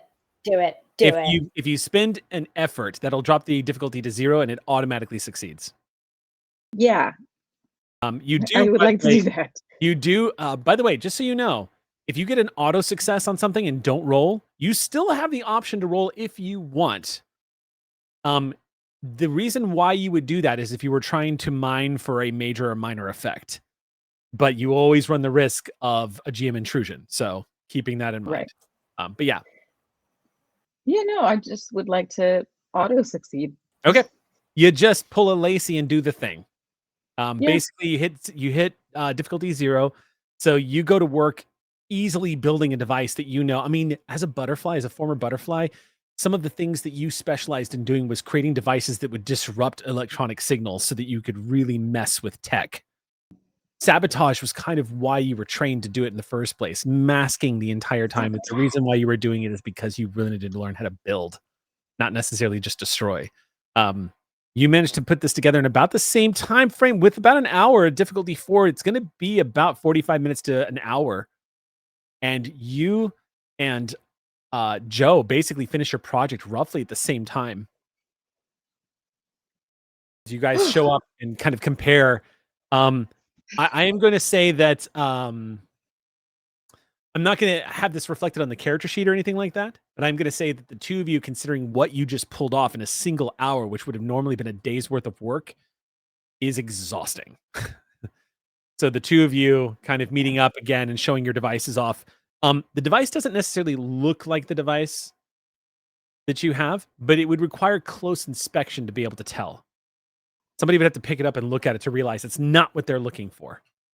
But at range, they may not know the difference. Yin just says, "This is great. Wow, this is great." Well, hopefully it'll work. Well, work as not work. It's inert. It's garbage. But maybe it'll fool someone. He activates a hologram on his wrist device, and you see what looks like a 3-dimensional projection of weather patterns begin to emit from his wrist. He goes, "Okay, looks like the storm has moved out of here. Yeah, whenever you guys want to go, I guess. Time is where it is." All right, let's grab everybody and see what happens. I guess. Hold on, as I enable streamer mode. Okay. And yeah, just because you asked before, and I don't think we all got to answer about what we were doing besides building these. Yeah, you all convened, so now it's putting it into motion. Mhm. Yeah, go ahead. Yeah, definitely want to have brought along some like medical supplies and rations, water, that kind of stuff. My power rifle, and maybe a second weapon. Can I get a second weapon? You could probably commandeer a second A weapon. knife or something? I am watching an adorable tiny little spider crawl across my webcam. I have a name. Just kind of like anyway, so in which case I would say yeah, I don't think that should be a problem. Yeah, you should be able to do that without a problem. Medkit will basically awards people a free spend on getting back points that you can use. So you can take a med kit if you wanted to get a small item, they can provide you with weapons that are not quote unquote archaic are rare. So having any kind of power rifle or even just like a ballistic gun of some kind is rare here. So if you want one of those, that's probably going to be like an XP spend to get your hands on one of those. They have one rifle that they can hand over. It has the auto tracking and targeting that they can hand to anybody who wants it. And basically it functions as a medium weapon that automatically treats you as if you were trained in the weapon. So you I already have a power. Yeah, go ahead. Yeah, you've got a rifle, right? You've already got a power rifle? Yep. Okay. I'll leave that one to someone else. I was just thinking maybe like a knife, a good knife.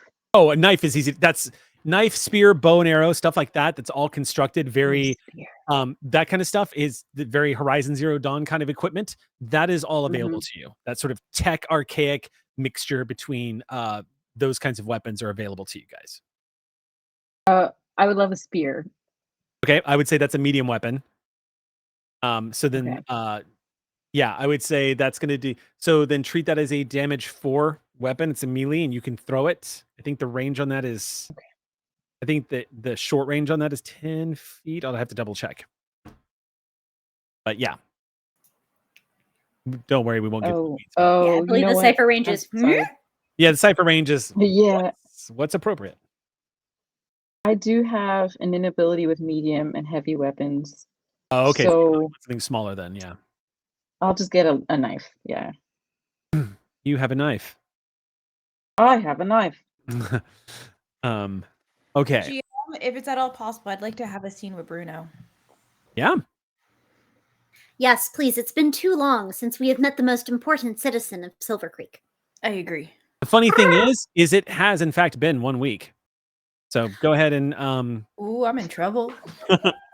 Yeah. Also, it's been storming. So, Dahlia, do you have a shower or a bath that Bruno is hiding in? I just want to picture it. Okay. Probably a bath. Let's go for the full comedy. So it just looks like. Have you ever seen a dino bird become a fluid? Just like take the shape of the container they're in. So is it with your hell chicken who has been cruelly abandoned and is cooing to comfort himself. And as you come in, looks up. Oh, Bruno. Bruno, come on, get out of there. I have things to talk about. Actually, can I just climb in there with you? Well, which is basically going to form a cuddle pile because there's no room for this dinosaur and you to both be in there comfortably. So cuddle pile time. Yes. Yeah. Dahlia basically like wants to crawl like under a rock, but Bruno will have to suffice. Yeah. Bruno, I feel like I just mess everything up all the time. Like I do not feel helpful to anybody ever. In fact, I feel like I just create more problems than I should. I should just keep my mouth quiet about all of my powers and just like let things happen. Okay, you listen. I know you listen. I know. I'm not helpful for the group. Like I should just probably just stay here. Bruno, Bruno doesn't know what you're saying. You're just saying words. Maybe it's because you cruelly abandoned Bruno, but Bruno nips you. It might be the bad self-talk. You don't know. But what?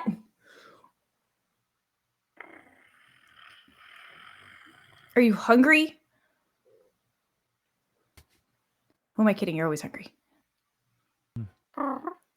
You're the prettiest, most fabulous, most caring,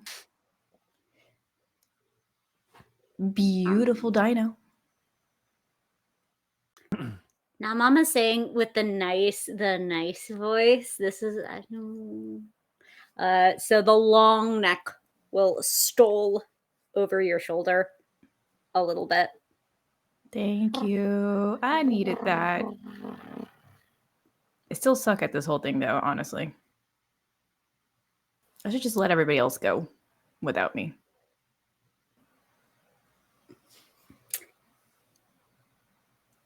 The nice voice stopped, so He presses his head into your shoulder to try to Okay. get it. Okay. Yep. Beautiful. Beautiful. Pretty. Yes. My sweet, sweet Bruno. You know what? I think I'm just gonna stay right here. This is good. This is good. So yeah, Dahlia doesn't come back necessarily. Oh. All right. Finally, the world is as Bruno wants it. About Bruno. Yes. Everybody, if you didn't know, the show is called All About Bruno. Yeah. Correct. And is Source, absolutely Bruno. is completely a sitcom at this point. All right. So, do anybody else have anything that they're doing or that they're about to do? No, I just want to go ahead and make my bad ideas before I think too much about the bad ideas I'm about to do. Okay. So, then the next thing would be getting ready to actually depart and get ready. The sun is set at this point. It's going to be night out. So, in which case everyone's sort of gathering in the center. The settlement of Silvercreek is starting to come to life.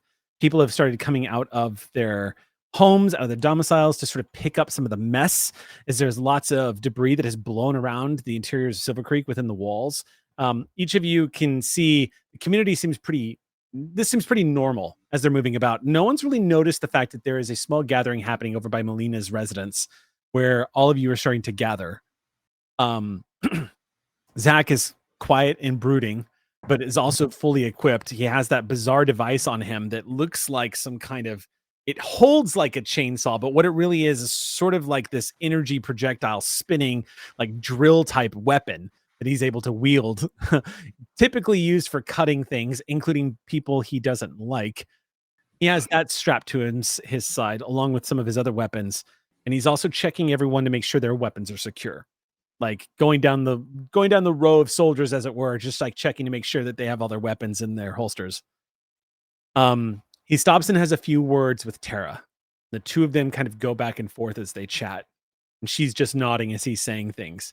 And you see him say something to her, and she gives this big smile on her face and shoves him hard in his shoulder and kind of gives a laugh. And he leans in and says something to her again, and she gets very serious. The two of them have what looks like a very meaningful conversation. And then he pats her on the shoulder and then heads back to you guys. All right. Everything is in place. Is Dahlia here? Dolly is not here. Yeah. Clover. Yeah, Clover is looking around for Dahlia. Oh, I didn't catch that. What was that? Clover is also looking around for Dahlia. I was looking around for And I'm Dahlia. guessing, yeah, Okay. Ozzy. Show up at the residence. Should we go find Dahlia? I mean, yeah.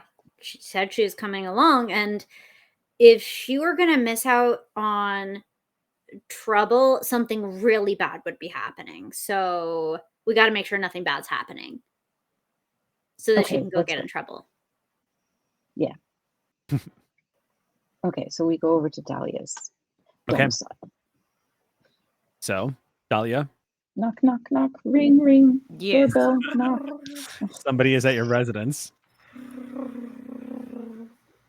She tries to get up out, but I have a very docile dino like neck on me. Yeah, you've got a 200-pound dinosaur that's kind of like rolled up into the bath. Yeah. All right, Bruno, I gotta get the door. Let's have you make an animal handling check. It's difficult. Oh man. Okay. Let's see if Bruno knows to get off of you and let you out of the bathtub. I have no skill in this. Excellent. Always the best stat to fail utterly. So yeah, go ahead and make the roll. It's an intellect check if you do want to spend. But right now you need a 9 or better on a d20. Oh, 16. Okay. So I leave it to the Bruno player to describe how that's interpreted, but essentially message received. You know what the command is. One eye opens, and Bruno rolls over onto his back, draping his neck dramatically over the edge of the tub and like letting Dahlia free to go, with the understanding that much was asked of him this day. So I'll give the comedic thing. Adalia gets up, and you know how you try to like get out of a bathtub and your like foot like misses, and you kind of like do the like weird. Yeah, that happens to Dahlia. The head, just the head goes up, like wait, at the quick sudden motion. Sorry, lay back down. It's fine. It's fine. I'm okay. The funny thing about this too is enough time passes at the door where it's conceivable that everyone starts to get a little worried about Dahlia, who not only didn't show up when you were all getting ready to leave, but hasn't answered the door yet. About the time where you're crossing that threshold, you can hear someone moving around inside.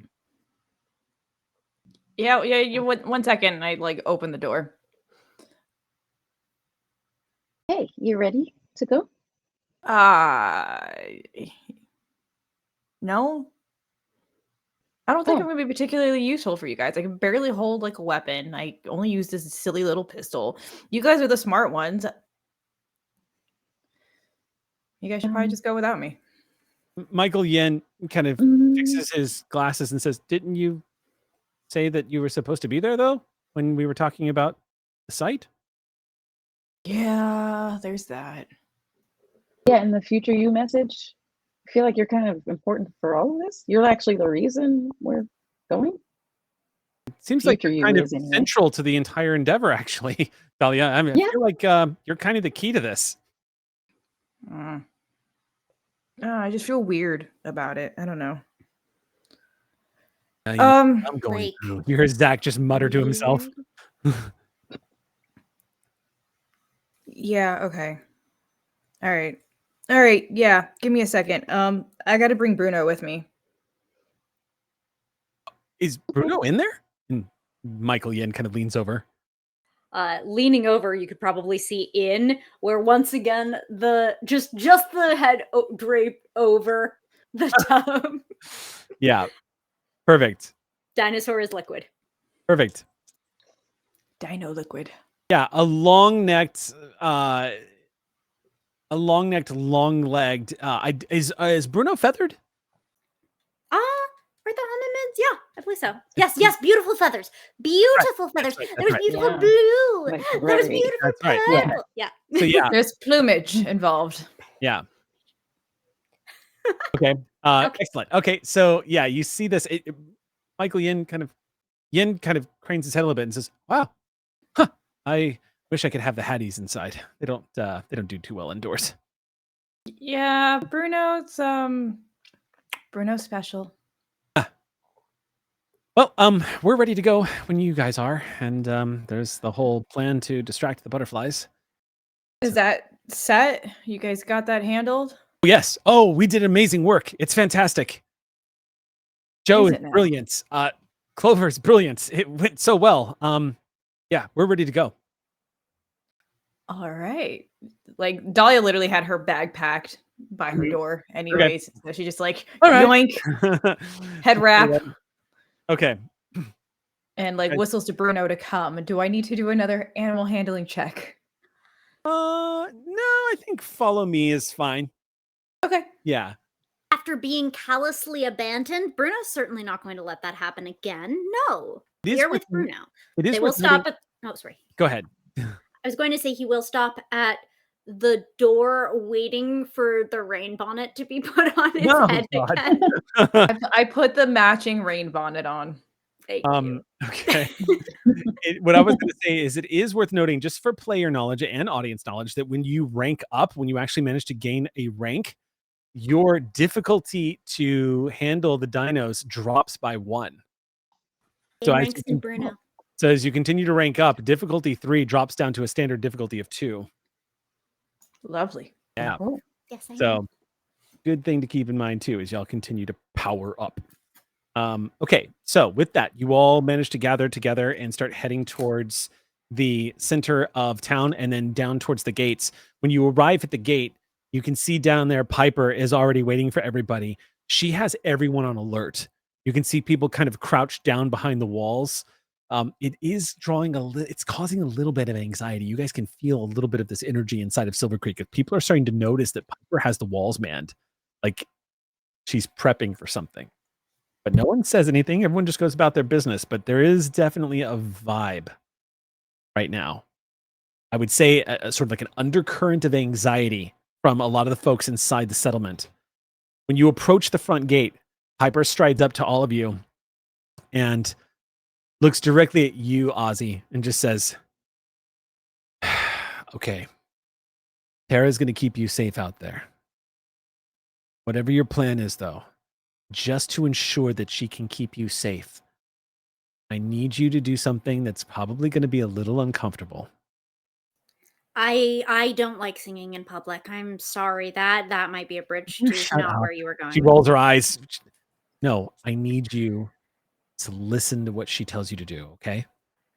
If Tara says run, you run. Whatever Tara says, listen to what she is saying and do it. She knows the grounds around Silvercreek better than just about anyone, except for maybe me and Zach. So listen to what she has to say. Follow her orders when things get heavy. Don't hesitate or second guess. I'm going to tell you right now, somebody who's lived out there in the grasses around Silvercreek, hesitation, really? You're just adding numbers against the equation. When that happens, your odds of survival drop. So just go. Listen to Tara, and then I won't have to calculate probabilities. Thank you very much. I am not the one who does the math. All right. She glances over at Joe at that, she glances over at Joe at that point and just nods to you. Says, all right, everybody, whatever the fuck you're doing. Shrugs. Good luck. We'll watch you from the walls. Anybody stupid enough to approach you when you're still within eyesight of us or in range of our weapons, we'll take care of it. Oh, Joe? That big, dumb animal of yours has been just lingering around outside. Yeah, he likes to pretend that he's not friendly, but he gets lonely, so we'll get him out of your hair. She nods, and a little bit of a smile on her face, like she doesn't. You're not sure how much of it was actually pissing her off, but she moves over to the gate. You see her pull down this hatch, and you hear this metal cranking sound as this tech. It's a combination of tech and like modern usage of heavy woods and barriers and whatnot. You could see this cranking mechanism as the gate goes, kind of slides open and pulls back as the gates of Silvercreek open up. Immediately, you see a large trike sitting there. Big triceratops. Hi, buddy. Hi. And she comes in, she'll like pat him like on his cheek. He lowers his head. Real quick, because Sweets is usually played by Noir. Isn't that right? So I'll go ahead and take over for Sweets then. Okay. But yeah, Sweets is with you. Okay. May the Sweets be with you. Sweets is currently walking along the ground. Do we have Kimmy? Oh yeah, definitely. Okay. Yes. So, but Kimmy would probably be flying because, to be honest, Kimmy actually takes up a lot of space. Oh yeah, no, she's above the. But if you want eyes to in the say sky. Kimmy's up and flying, yeah. But Still yeah, a drama queen? Oh, always. big, angry, protective pterosaur. Okay, with that, Not Can Ozzy angry, hug- more hug- just like frantic. Can Ozzy just hug Joe really quickly before we go? Thank you. You get like, ooh. And then she's not like completely a very like physically affectionate person, but she does like hold onto your arm, but like where it's over her, and like gives you like a little squeeze. And goes, like, has been kind of a little lighthearted this whole time, and kind of just goes, be safe, okay? I know we can't predict outcomes, but Yeah. No. Go get lots of good science, and then I'll be alive, and then you can tell me all about the good science, and then I can ask you another question, and then I can ask you another question, and then you can say, shut up, it's time to go to sleep. And then I'll be quiet for like 5 seconds, and I'll ask you another question, and then I'll probably stop after that, okay? Deal? Deal? deal. Okay. Another squeeze. Squeeze. Okay. All right.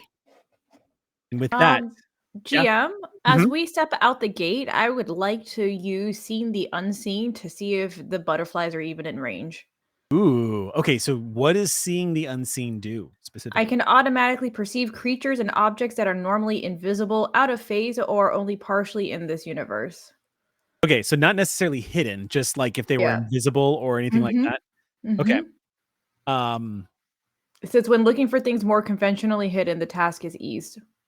Oh, okay. That's awesome. Thank you for including that, Monty Cook Yeah, Games. no problem. That makes sense. Okay. Um. Okay. Wait. Read that to me again.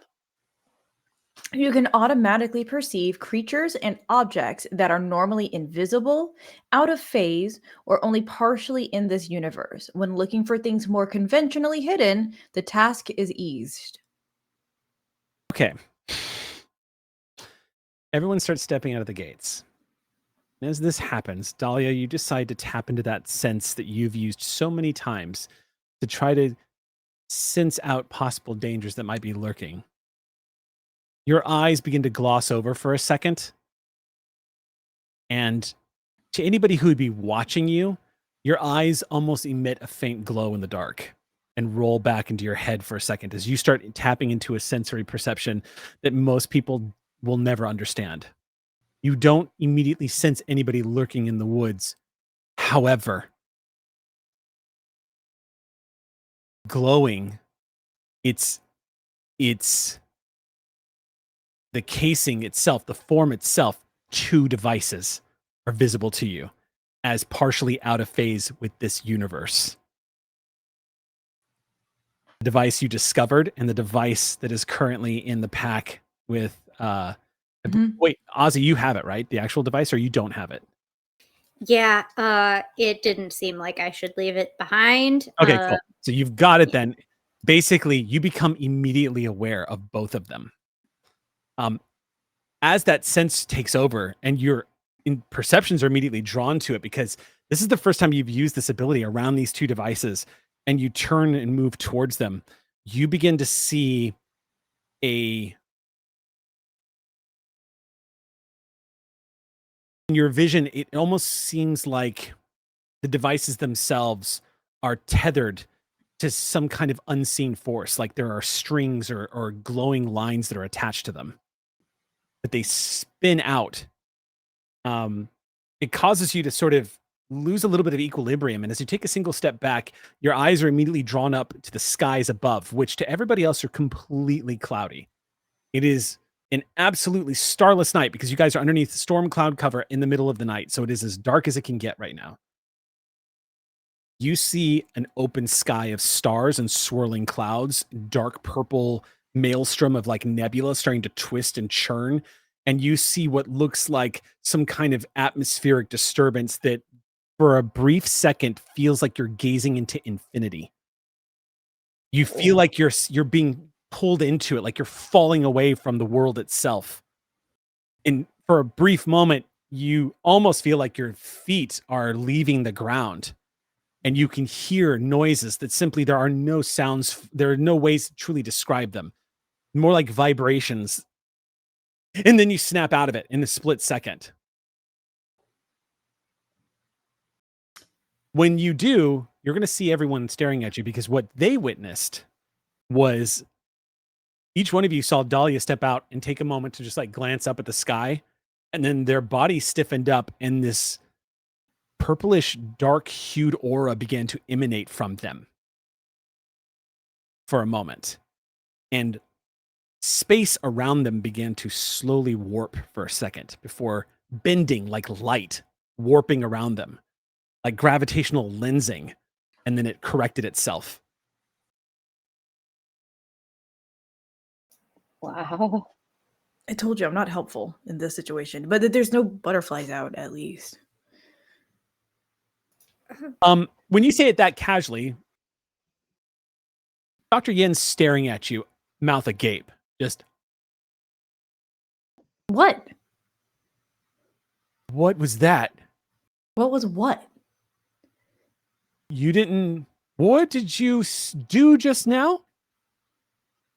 I was looking to see if anybody was hidden somewhere. Oh, okay. The device is lit up. Did you guys not see that?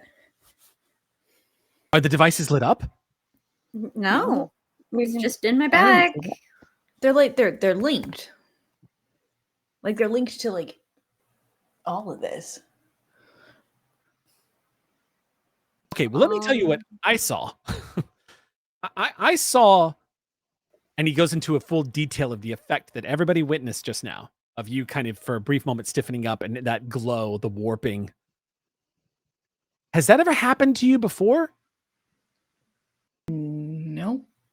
At least when I use this, I don't really do it around people, so I don't know. Huh, okay. But no one really ever believes me about the stuff that I end up seeing, and I just probably sound like a crazy person.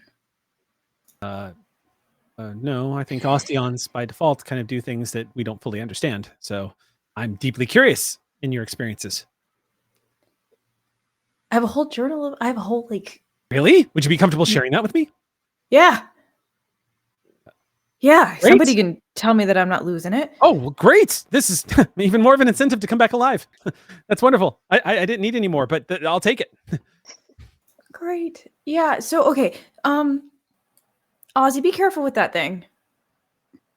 That's the plan. GM, so Mm-hmm. am I to believe that these particular devices are kind of out of their time, essentially? So, as somebody who can perceive the way you just perceived, the truth is that the only way you would experience what you just experienced with those devices is if they were partially out of alignment with this universe, which would suggest that they are not from around here. I relayed that information back, so Hell of a thing to bring up when we're about to head out. You hear Zach mutter to himself as he looks around at everybody, a little confused as to what have happened next. Dr. Yen looks like he's at a loss for words. He's like, I don't know what that means. I mean, it could have something to do. Okay, so we're getting into metaphysics here. Like, it could have something to do with space time and maybe they're from another timeline. Well, we have been talking this about time- this splitting of timelines, offshoots of that nature. Which begs What the are the- question: does that mean so? So then that begs the question: does that mean they're from the same universe? I mean, technically, they would have to be if they were going to. If it was an alternate timeline, we wouldn't. It should not be interrelated. But then people also didn't think gravity and time were related, and it turns out they are.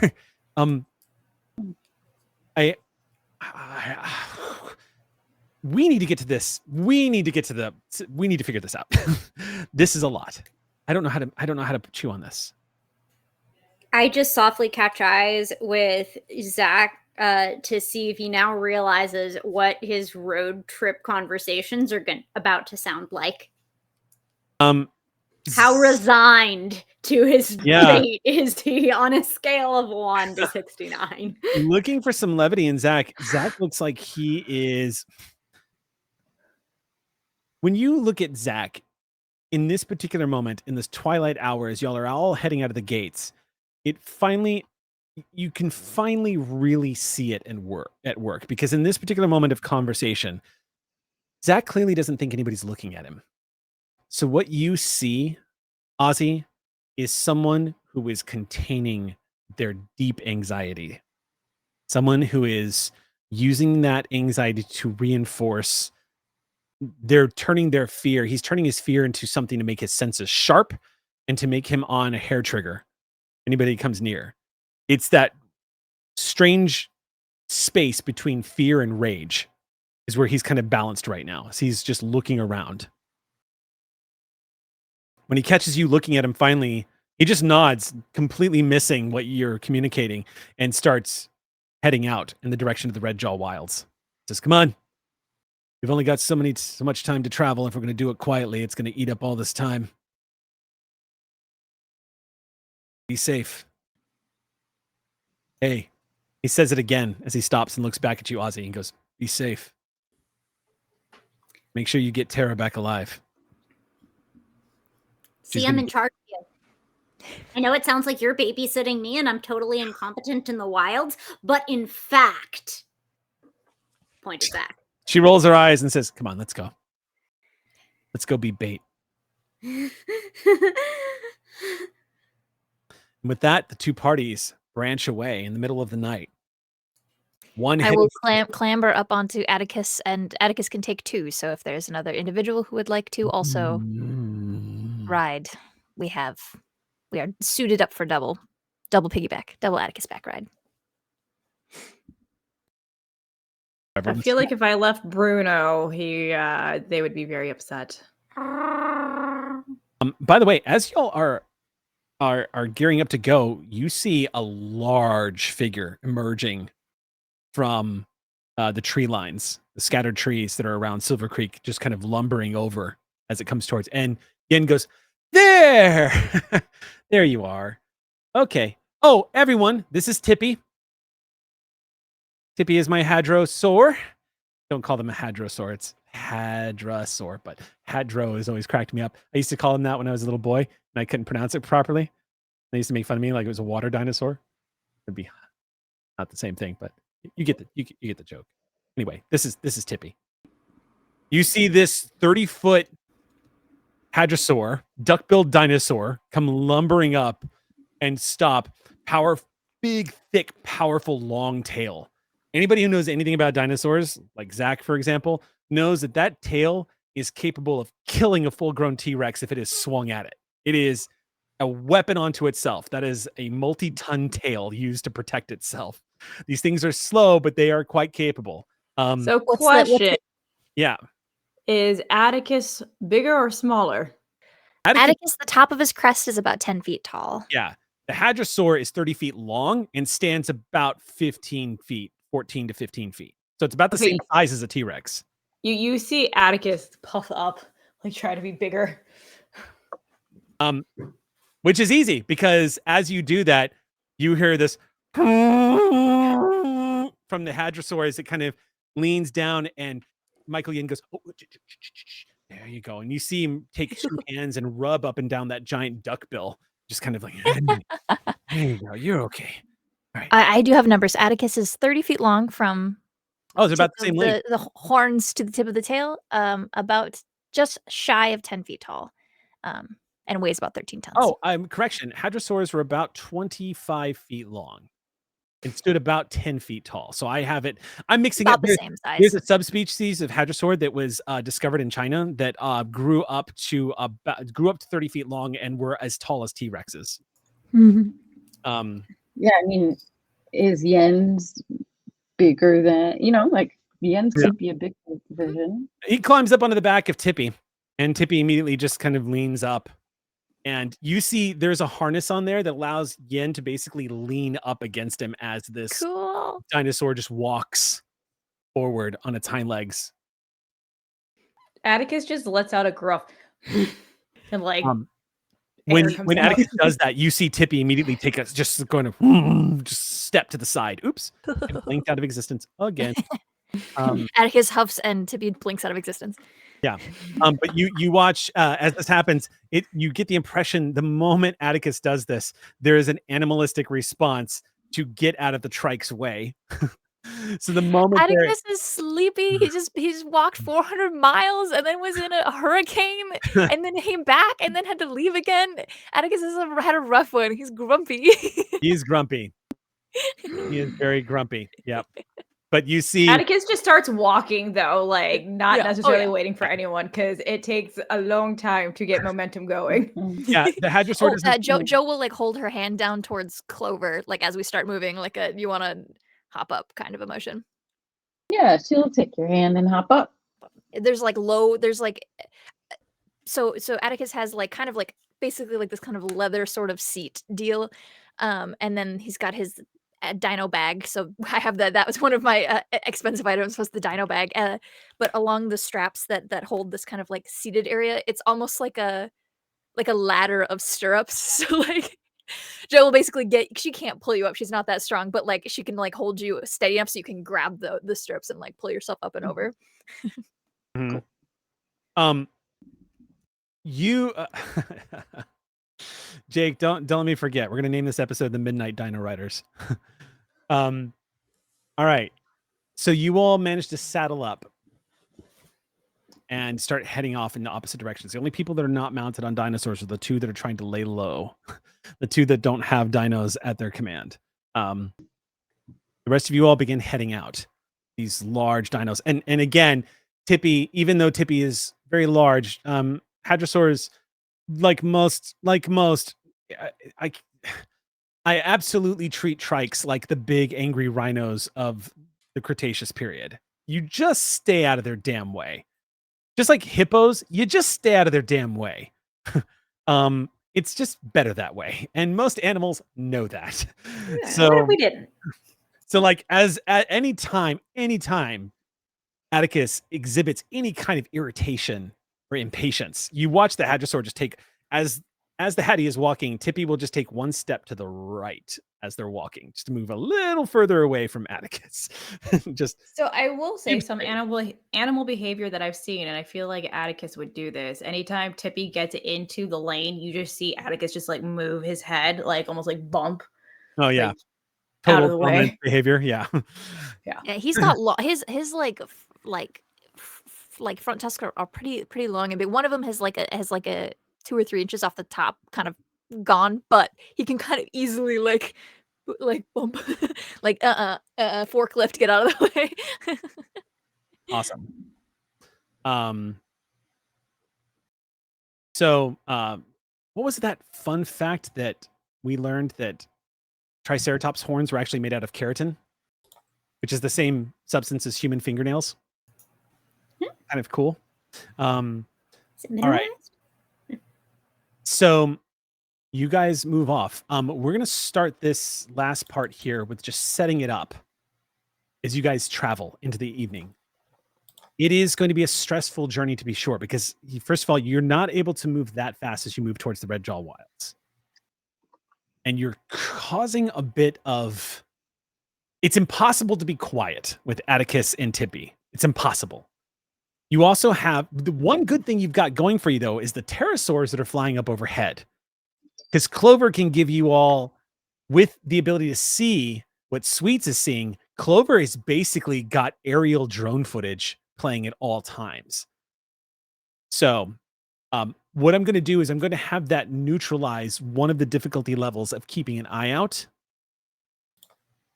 Because it is nighttime, it is actually increases the difficulty of spotting things by I think it's, I wanted to say 2, but I actually think it's 3. So let me double check that. Oops. Hello, darkness, my old friend. I think it recommends, here we go.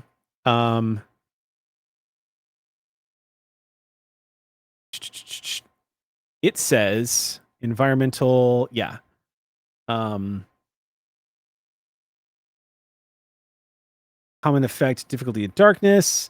Why don't we say, actually, we could just rule right now based off of visibility. I'll say 2 for now. We'll keep it 2, because darkness is an area with no moonlight. With no moonlight, targets could. Oh wow, never mind. 2, and it's 2. Oh my goodness. Yeah, the fight rules are intense. Oh my goodness. Yeah, darkness is an area with no illumination at all, such as a moonless night or cloud cover, or a room with no lights, darkness and complete blah blah blah. To get an idea of where an opponent might be, attacks against such targets are hindered by 4 steps. So that goes for everybody, though. That means the butterflies, unless they've got the ability to night vision, they're going to be at the same penalties as you. So in this case, because of your aerial view, I'm going to rule that you are going to only be hindered by 3. We do also have Kimmy, who is your companion, alerts you to the slightest signs of danger. So You know what? we That got aerial view. you got that, and I'm going to permit Dahlia's presence, because Dahlia is already using her abilities to keep sight out. Yeah. So I'm going to say you guys are only at a difficulty 2. Nice. At a difficulty increased by 2. Okay. So if Yeah. so whatever you are trying to perceive is just going to get at +2 difficulty that you can kind of fight down. Nice. While that's happening, though, on the other side, we're going to start with Ozzy real quick because the two of you are able to move pretty quick compared to the other group. The other group is moving on dino back, but the dinos are quite big and heavy, and they're moving at their own pace. You guys are staying low and quiet, and you've got the thing on them.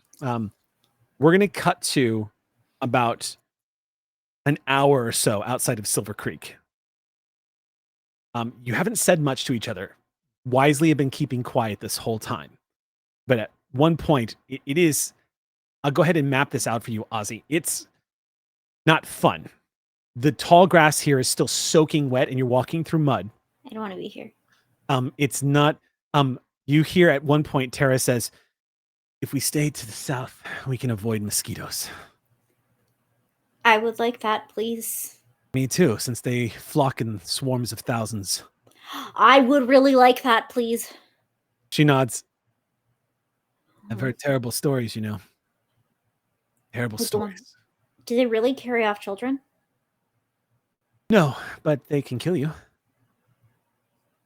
Well, yeah, I mean, it's outside. Everything can kill you. She nods and says, you know, if you ever want to train in doing what I do, just let me know. Sounds like you've already got the basics down. A healthy respect for the terror of nature probably only gets me so far. Like, I think you can use weapons and stuff. Be surprised how far that'll get you, though. I guess I would be surprised. So, where exactly are we heading? Because I didn't have any particular agenda about direction, and I figured you, with your expertise in the outdoors and knowledge of where the mosquito swarms that'll murder me are, could maybe guide us to that effect. We're going to cross the river. We get to Okay. the other side of the river. We're going to start heading southeast. We're going to avoid grass trees. They tell you about grass trees? They're grass, but also they're trees. They're No, grass. I wasn't told, but it sounds cool. We call it grass trees because it's a field of tall grass that usually grows up to about 6 feet. The one with the raptors. That's right. She nods. Raptors like hunting in grass trees, so we're going to stay away from Cleon that. told me about this. Yeah. Yeah. So I don't want to get hunted. she pauses suddenly. She goes, wait. Stops. And then motions you to get low. The two of you squat down. She hovers there for a moment, just starts listening. If you would like to make a perception check. I would like to make a perception check. Vern, am I wrong? You're also good at tracking and sneaking, and I feel like perception might also be on that list. I Is that believe correct? so too. Let me open it up. Trained in sneaking, hiding, finding, and tracking. Finding sounds like a thing, Finding. or sneaking and hiding. What's sneaking versus hiding? It doesn't matter right now. Specialized in perception. Oh, okay. Yeah. Yeah, sneaking, hiding, finding, tracking, specialized in perception and initiative and speed defense. Yes. No Amazing. One Okay. touches the Vern. The Vern is precious. I can also be a distraction. Yes. We all are here, baby. What's the difficulty? The difficulty is 4. Oh, F butts. Pardon my language. What was the Oh difficulty? wait. Sorry. As Sam tries to hum their way In the through this. Matrix. Nope. No. Even less so. Because this sounds like it's noticing dangers. It is noticing dangers. That would be a difficulty 5 for you, boy. Excellent. Okay. Yeah. I'm going to ease it by 1 because you do have Tara with you. I do. Yeah. Um. So you need a 12 or better. Yeah. I'm gonna spend an intellect point to bring it down by 1 more. So then you need, okay, so that's going to bring it down to, you need a 9 or better. Yep. Dude, That's I'm as far sorry. as we're going. What's up? Can y'all hear me? Yeah, Mhm. we can hear you. Can y'all hear me? Yes? Okay. Uh-huh. Sorry, I had scramblies for like a minute. No So worries. I couldn't really hear anything y'all were saying. But did Vern help ease that difficulty at all? I think Vern makes their own check, no? Or I make a Vern check for Vern to make a check. Oh, okay. Typically dinos assist when it comes to the stuff like this, but yes, you can. Okay. Does Vern have any ability to assist here? Does Vern not have any abilities here that help? I mean, it's the specialization in perception, I imagine. And that gives you a perception. That gives you a specialization in Yeah. perception. So Sam, Okay. that goes to you. Great. Okay, so then that. Oh, okay, that makes a big difference, Vern. Oh my gosh, Yes. thank you. You're such a That's good why lovely dino on. pets are vital in predation because they basically gives you enhanced abilities. And because this one's fuzzy. Yeah. You can't The way forget it that part. manifests is you getting that specialization skill manifests as Vern reacting and then you being alerted. Yeah. So I don't notice danger, but I do notice Vern. yes.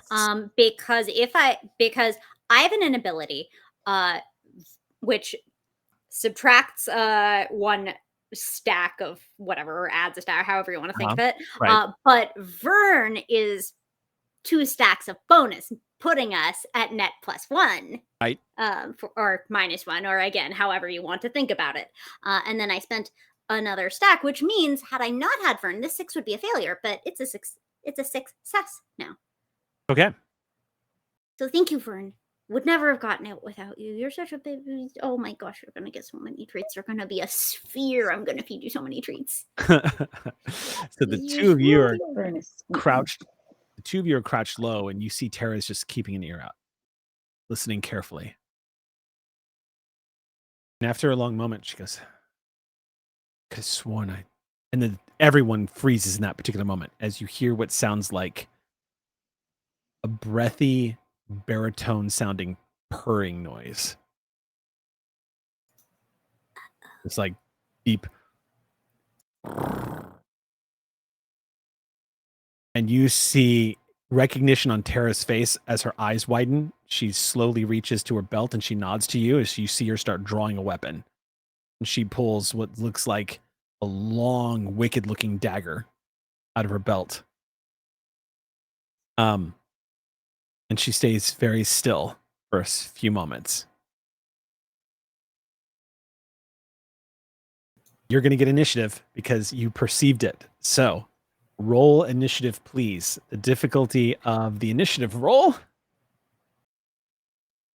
is, and you're going to get an easement on the difficulty as well because you've got Tara with you. Once again, coming into And play here. Vern. And Vern. Mhm. Vern Right. specialized here too. That's Two right. Vern is Specialized, yeah. Vern is so good. Yep, Vern is definitely coming in handy right now. Oh Okay, yeah. so that is going to be Most vulnerable player. MVP. wait, what was that? Most vulnerable player. Most vulnerable. MVP. Vulnerable. Okay. Most Vern pet. True. There we go. Okay, cool. Okay, the difficulty initiative roll is 3. Okay. You need a 9 or a better, but Vern eases that by 1. 2. 2? Oh. Specialized Vern. Oh. Okay, so 3. Vern of alertness. So you need a 3 or better on this initiative check. Okay, cool. Wait. Was the initiative 4? Oh, I'm sorry. No, it was 3. You eased it by So 2. then- So the difficulty becomes 1. Okay. But then yes. you said You need a Tara 3 or gave better. you an And asset. Tara. Didn't you say Yeah, Tara so gave just them an the asset? Oh, and Tara gives you. That's right. You guys are going to auto win initiative. That's right, because Tara also eases it 1. Okay, so the 2 raptors that burst from the grass that are about 30 feet away or so, they don't surprise you.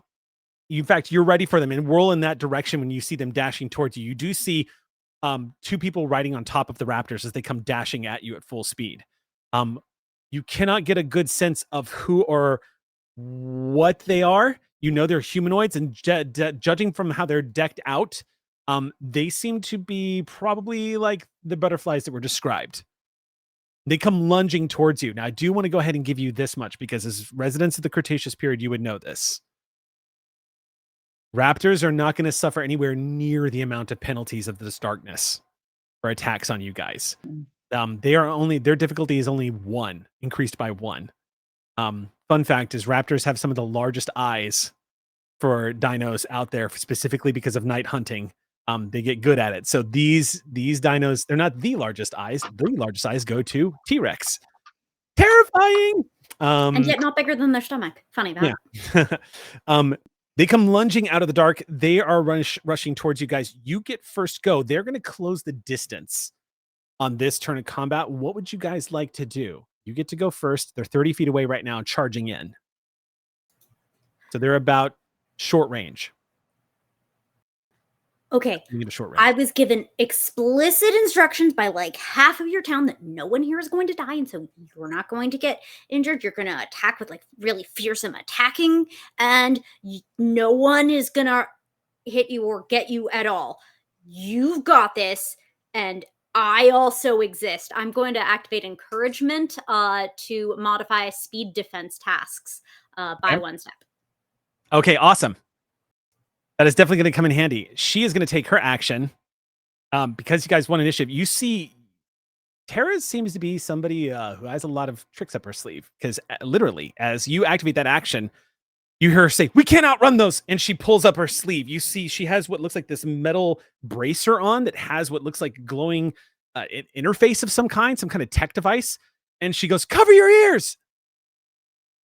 And then slaps this button. You immediately cover. Okay, so good news.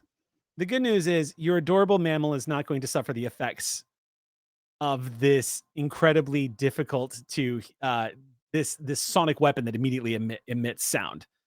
However, you and Tara both are now going to have to make a roll.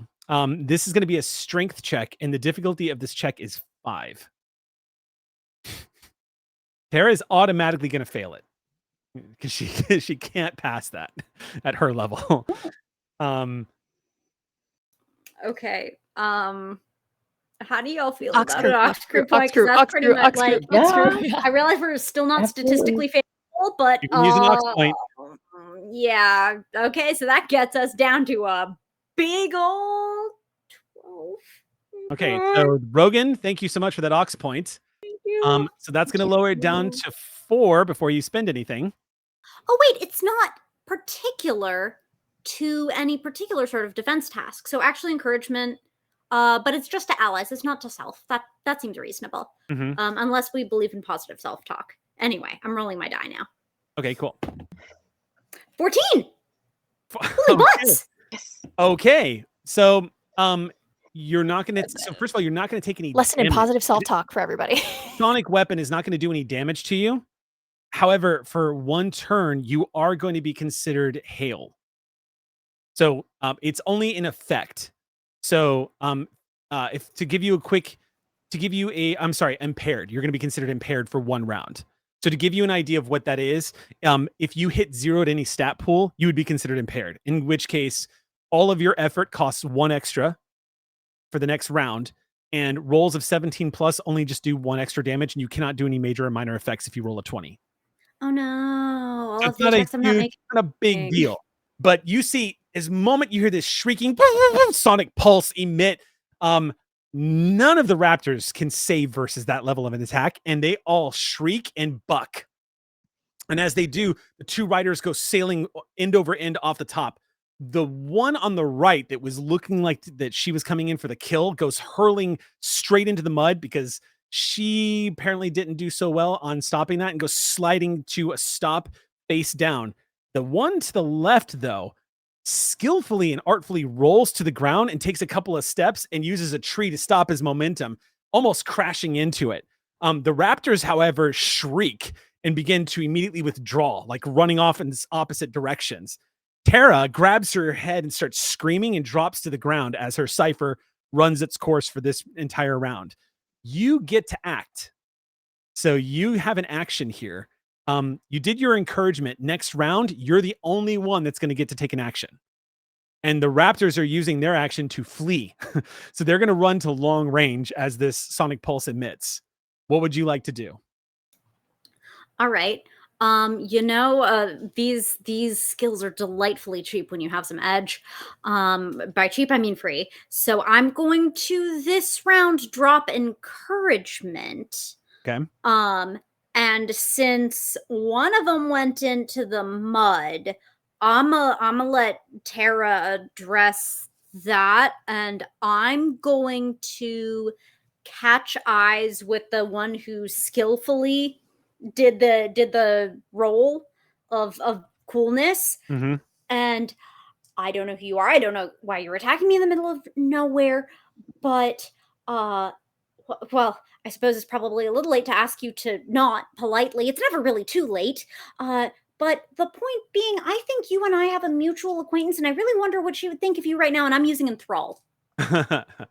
Okay. What is that going to do specifically? While talking, you grab and keep another creature's attention, even if they can't understand you. For as long as you do nothing but speak, can't even move, the other creature takes no actions other than to defend itself, even over multiple rounds. Okay. If the creature's attacked, the effect ends. So if Tara focuses down the one with the face in the mud, I can at least lock down the other guy as long as I keep talking. Next round, Tara's going to leap up, charge over to the one that's laying face down in the mud as she's getting up, leap onto her back and shove her face back into the mud and try to kill her. She's gone full primal. So Tara's like struggling to get up. You start talking to this guy, and curiously enough, as you do, you see him push back up off the tree and start listening to you. His darkened form, you basically catch a bit of an outline of him. What is this? So does he get a roll? You just do it? The penalty is I can't do anything else. I see.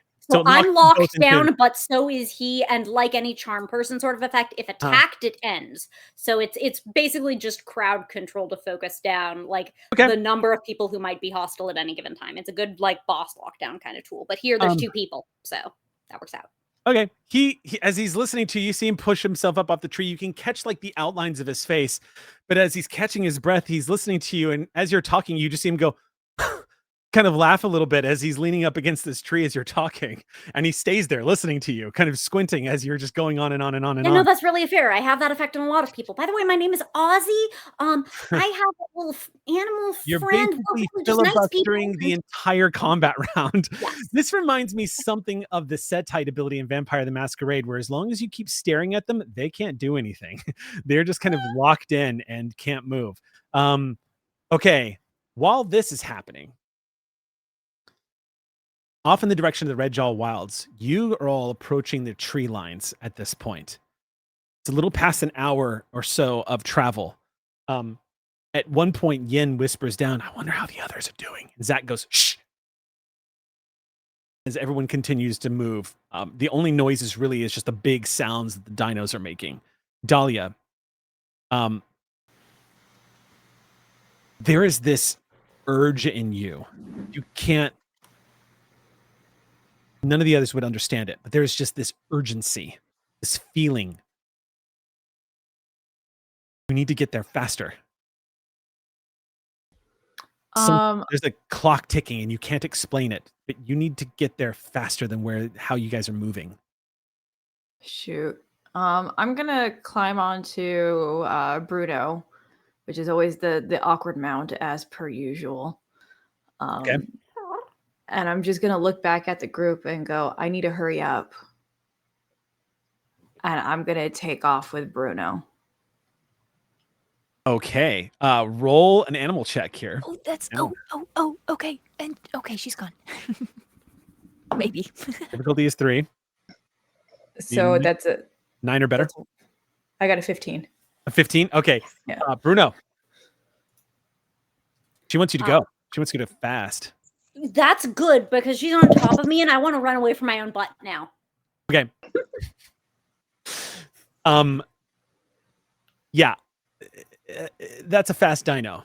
Even though not built necessarily to comfortably ride, Bruno takes off easily, suddenly out of nowhere, and you hear Zach go, "Wait, Dahlia, what the fuck?" and then stops as you bolt off into the darkness. And he goes, "Son of a bitch, we need to go." Clover will give a signal, I guess some type of whistle or something for follow. Okay, cool. Sweet. I'm gonna because I can, I'm gonna GM intrusion in this last scene, and it's gonna be on you, Clover. Would you like to accept it? Yeah. Okay. Make me a perception check, please. And you're basically looking through the eyes of Sweets right now. Okay. Difficulty or do I just roll? Difficulty is because it's dark. So 3. This is going to be a rough one. Yeah, the difficulty of this is probably going to start at 7. How many ox Holy points can we crap. stack? You guys you do have an ox point. Yes, you have. Definitely. You've got a couple left here. Can you stack? like Can we to stack them on multiple in one roll? Yeah, you can only spend one ox one time. point. Yeah, that's okay. I think I can get this down somewhat. Okay, so Okay. ox screw point. An ox point will drop it. This is from Cato. Thank you, Cato. We Thank you, missed you. Kato. This will drop it down to 6. Okay. So you need an 18 or better. Okay, and then States actually gives me an asset on all perception tasks. So it drops down to 5. Nice. That's an asset Okay. you've used. Mhm. So if you have And anything else, then you have a skill or anything like that. that's already done. Bird's eye is already activated. You know what? But I did promise you that I was going to give you an automatic easement because of the altitude. So I'll let it ease one more That's good. time. Okay, So that'll then drop we're it down down 3. to a difficulty 4. So you need a 12 or better now. I wait, would difficulty love 5, so it'll to. be 15 or better. Okay. You said it was starting at 7? It started at 7. Then you used an Okay, ox crew point, 7, and then 6, Squeets eased it down to 5. Oh, that's right. Now I had it 5, right. So it's 4. So you need a 12 or better. That's 4. right. Yeah. And then I would love to spend a level of effort. Okay. I have already upped that, so I only So have to spend a spend. level of effort, drops it down to 3. You need a 9 or better. Okay, I will roll with that. You have done all that you can do. Roll that d20. Mother. I rolled a 5. Can I give you one of my XPs for a reroll? Or is that not can you spend an Yes. extra point on a reroll? You can do that. I You're spend- allowed to do that. You're allowed to do that once. Once, yeah. Once per session. You're allowed to do it. Do all Ox the screw things still apply? No. You don't have to spend again. You just re-roll the die. Okay. Yeah, that would be All right, I'm brutal. re-rolling. I'll spend my Yeah. XP. Thank you. So just need a 12 or better. Come on. 20. Let's go! Wow. Go! Final roll of the game. Let's go. Let's party. Okay. Nat 20. That is a major effect. And it's actually make note of this because it's a Nat 20, this is going to give you advantage when things happen next game. You guys charge off after Dahlia. Running dinosaur making a lot of noise as you guys are charging to the Red Jaw Wilds. You guys are heading towards the tree line, moving towards the Forbidden Rocks. And as you were riding on the back of Atticus right now, because that's where I believe that's where Clover is, right? Is on the back of Atticus. Yeah. Yeah. Okay. So I'm as on the back of Atticus is just kind of thumping heavily through the grass, you gaze through the goggles just to get an idea. See if you could spot Dahlia where she's going. You already know what her destination is, but you want to see if you can find out, if you can track like how far ahead of you she is. What catches your eye is something very large moving in the tree line. It seems to have been startled by the sudden movement of your little caravan. These large dinosaurs charging through the tree lines. Something on 2 legs that stands quite large has reacted suddenly, like it's noticed you guys as you all begin charging off. You're not able to get a clear view on what it is at first until you tell the GM you rolled a nat 20. And in which case, it is definitely a theropod of some kind. You're not sure what species. You do know that T-Rex do hunt in the woods at night in particular. T-Rex are, in fact, nocturnal hunters. You see at least one. I stress that because as a butterfly and somebody who lives out in the woods, you would know, as science has figured out today through theorization, that actually T-Rex would typically hunt in pairs. So you feel that icy instinct of terror and alarm, that cold wash of realizing a predator has spotted this caravan thundering through the plains towards the tree line. And it has reacted.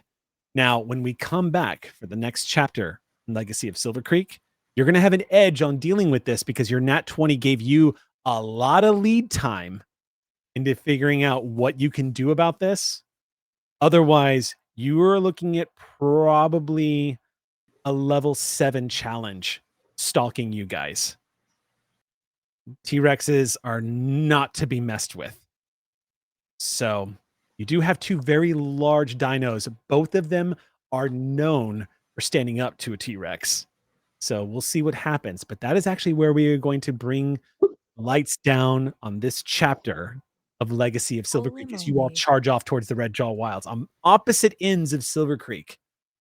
Each of you engaging in your separate battles here. I'm going to go ahead and award XP. Everyone, please gain 2 XP for the session on top of the one that I already awarded you at the top. So for a total of 3 XP across the session. And Eliza gets one for the intrusion. That's correct. And Eliza, you get to hand 1 point out. Who would you like to give that XP to? Oh, yeah. Dahlia, gain an XP. You get an additional XP tonight. Woohoo! Yeah. Thank you. All right. Well then. Oh, good golly. It's gonna be funny. It's gonna be funny dropping Noir back into this game session. I'm doing what? What? Poor pizza Troy. It's literally like picking up a save game at a game you haven't played in a while, and then you're just like you're in the middle of a death fight. You're like, wait, what? What? What choices have I made that brought me to this point? Yeah. All right. That's going to bring us to an end tonight. Thank you so much for watching this next chapter of Legacy of Silver Creek. Stay tuned for some more Streampunks news coming down the pipe in the next couple of weeks. In the meantime, we'll see you back in the Cretaceous 65 million years from now. Have a good night.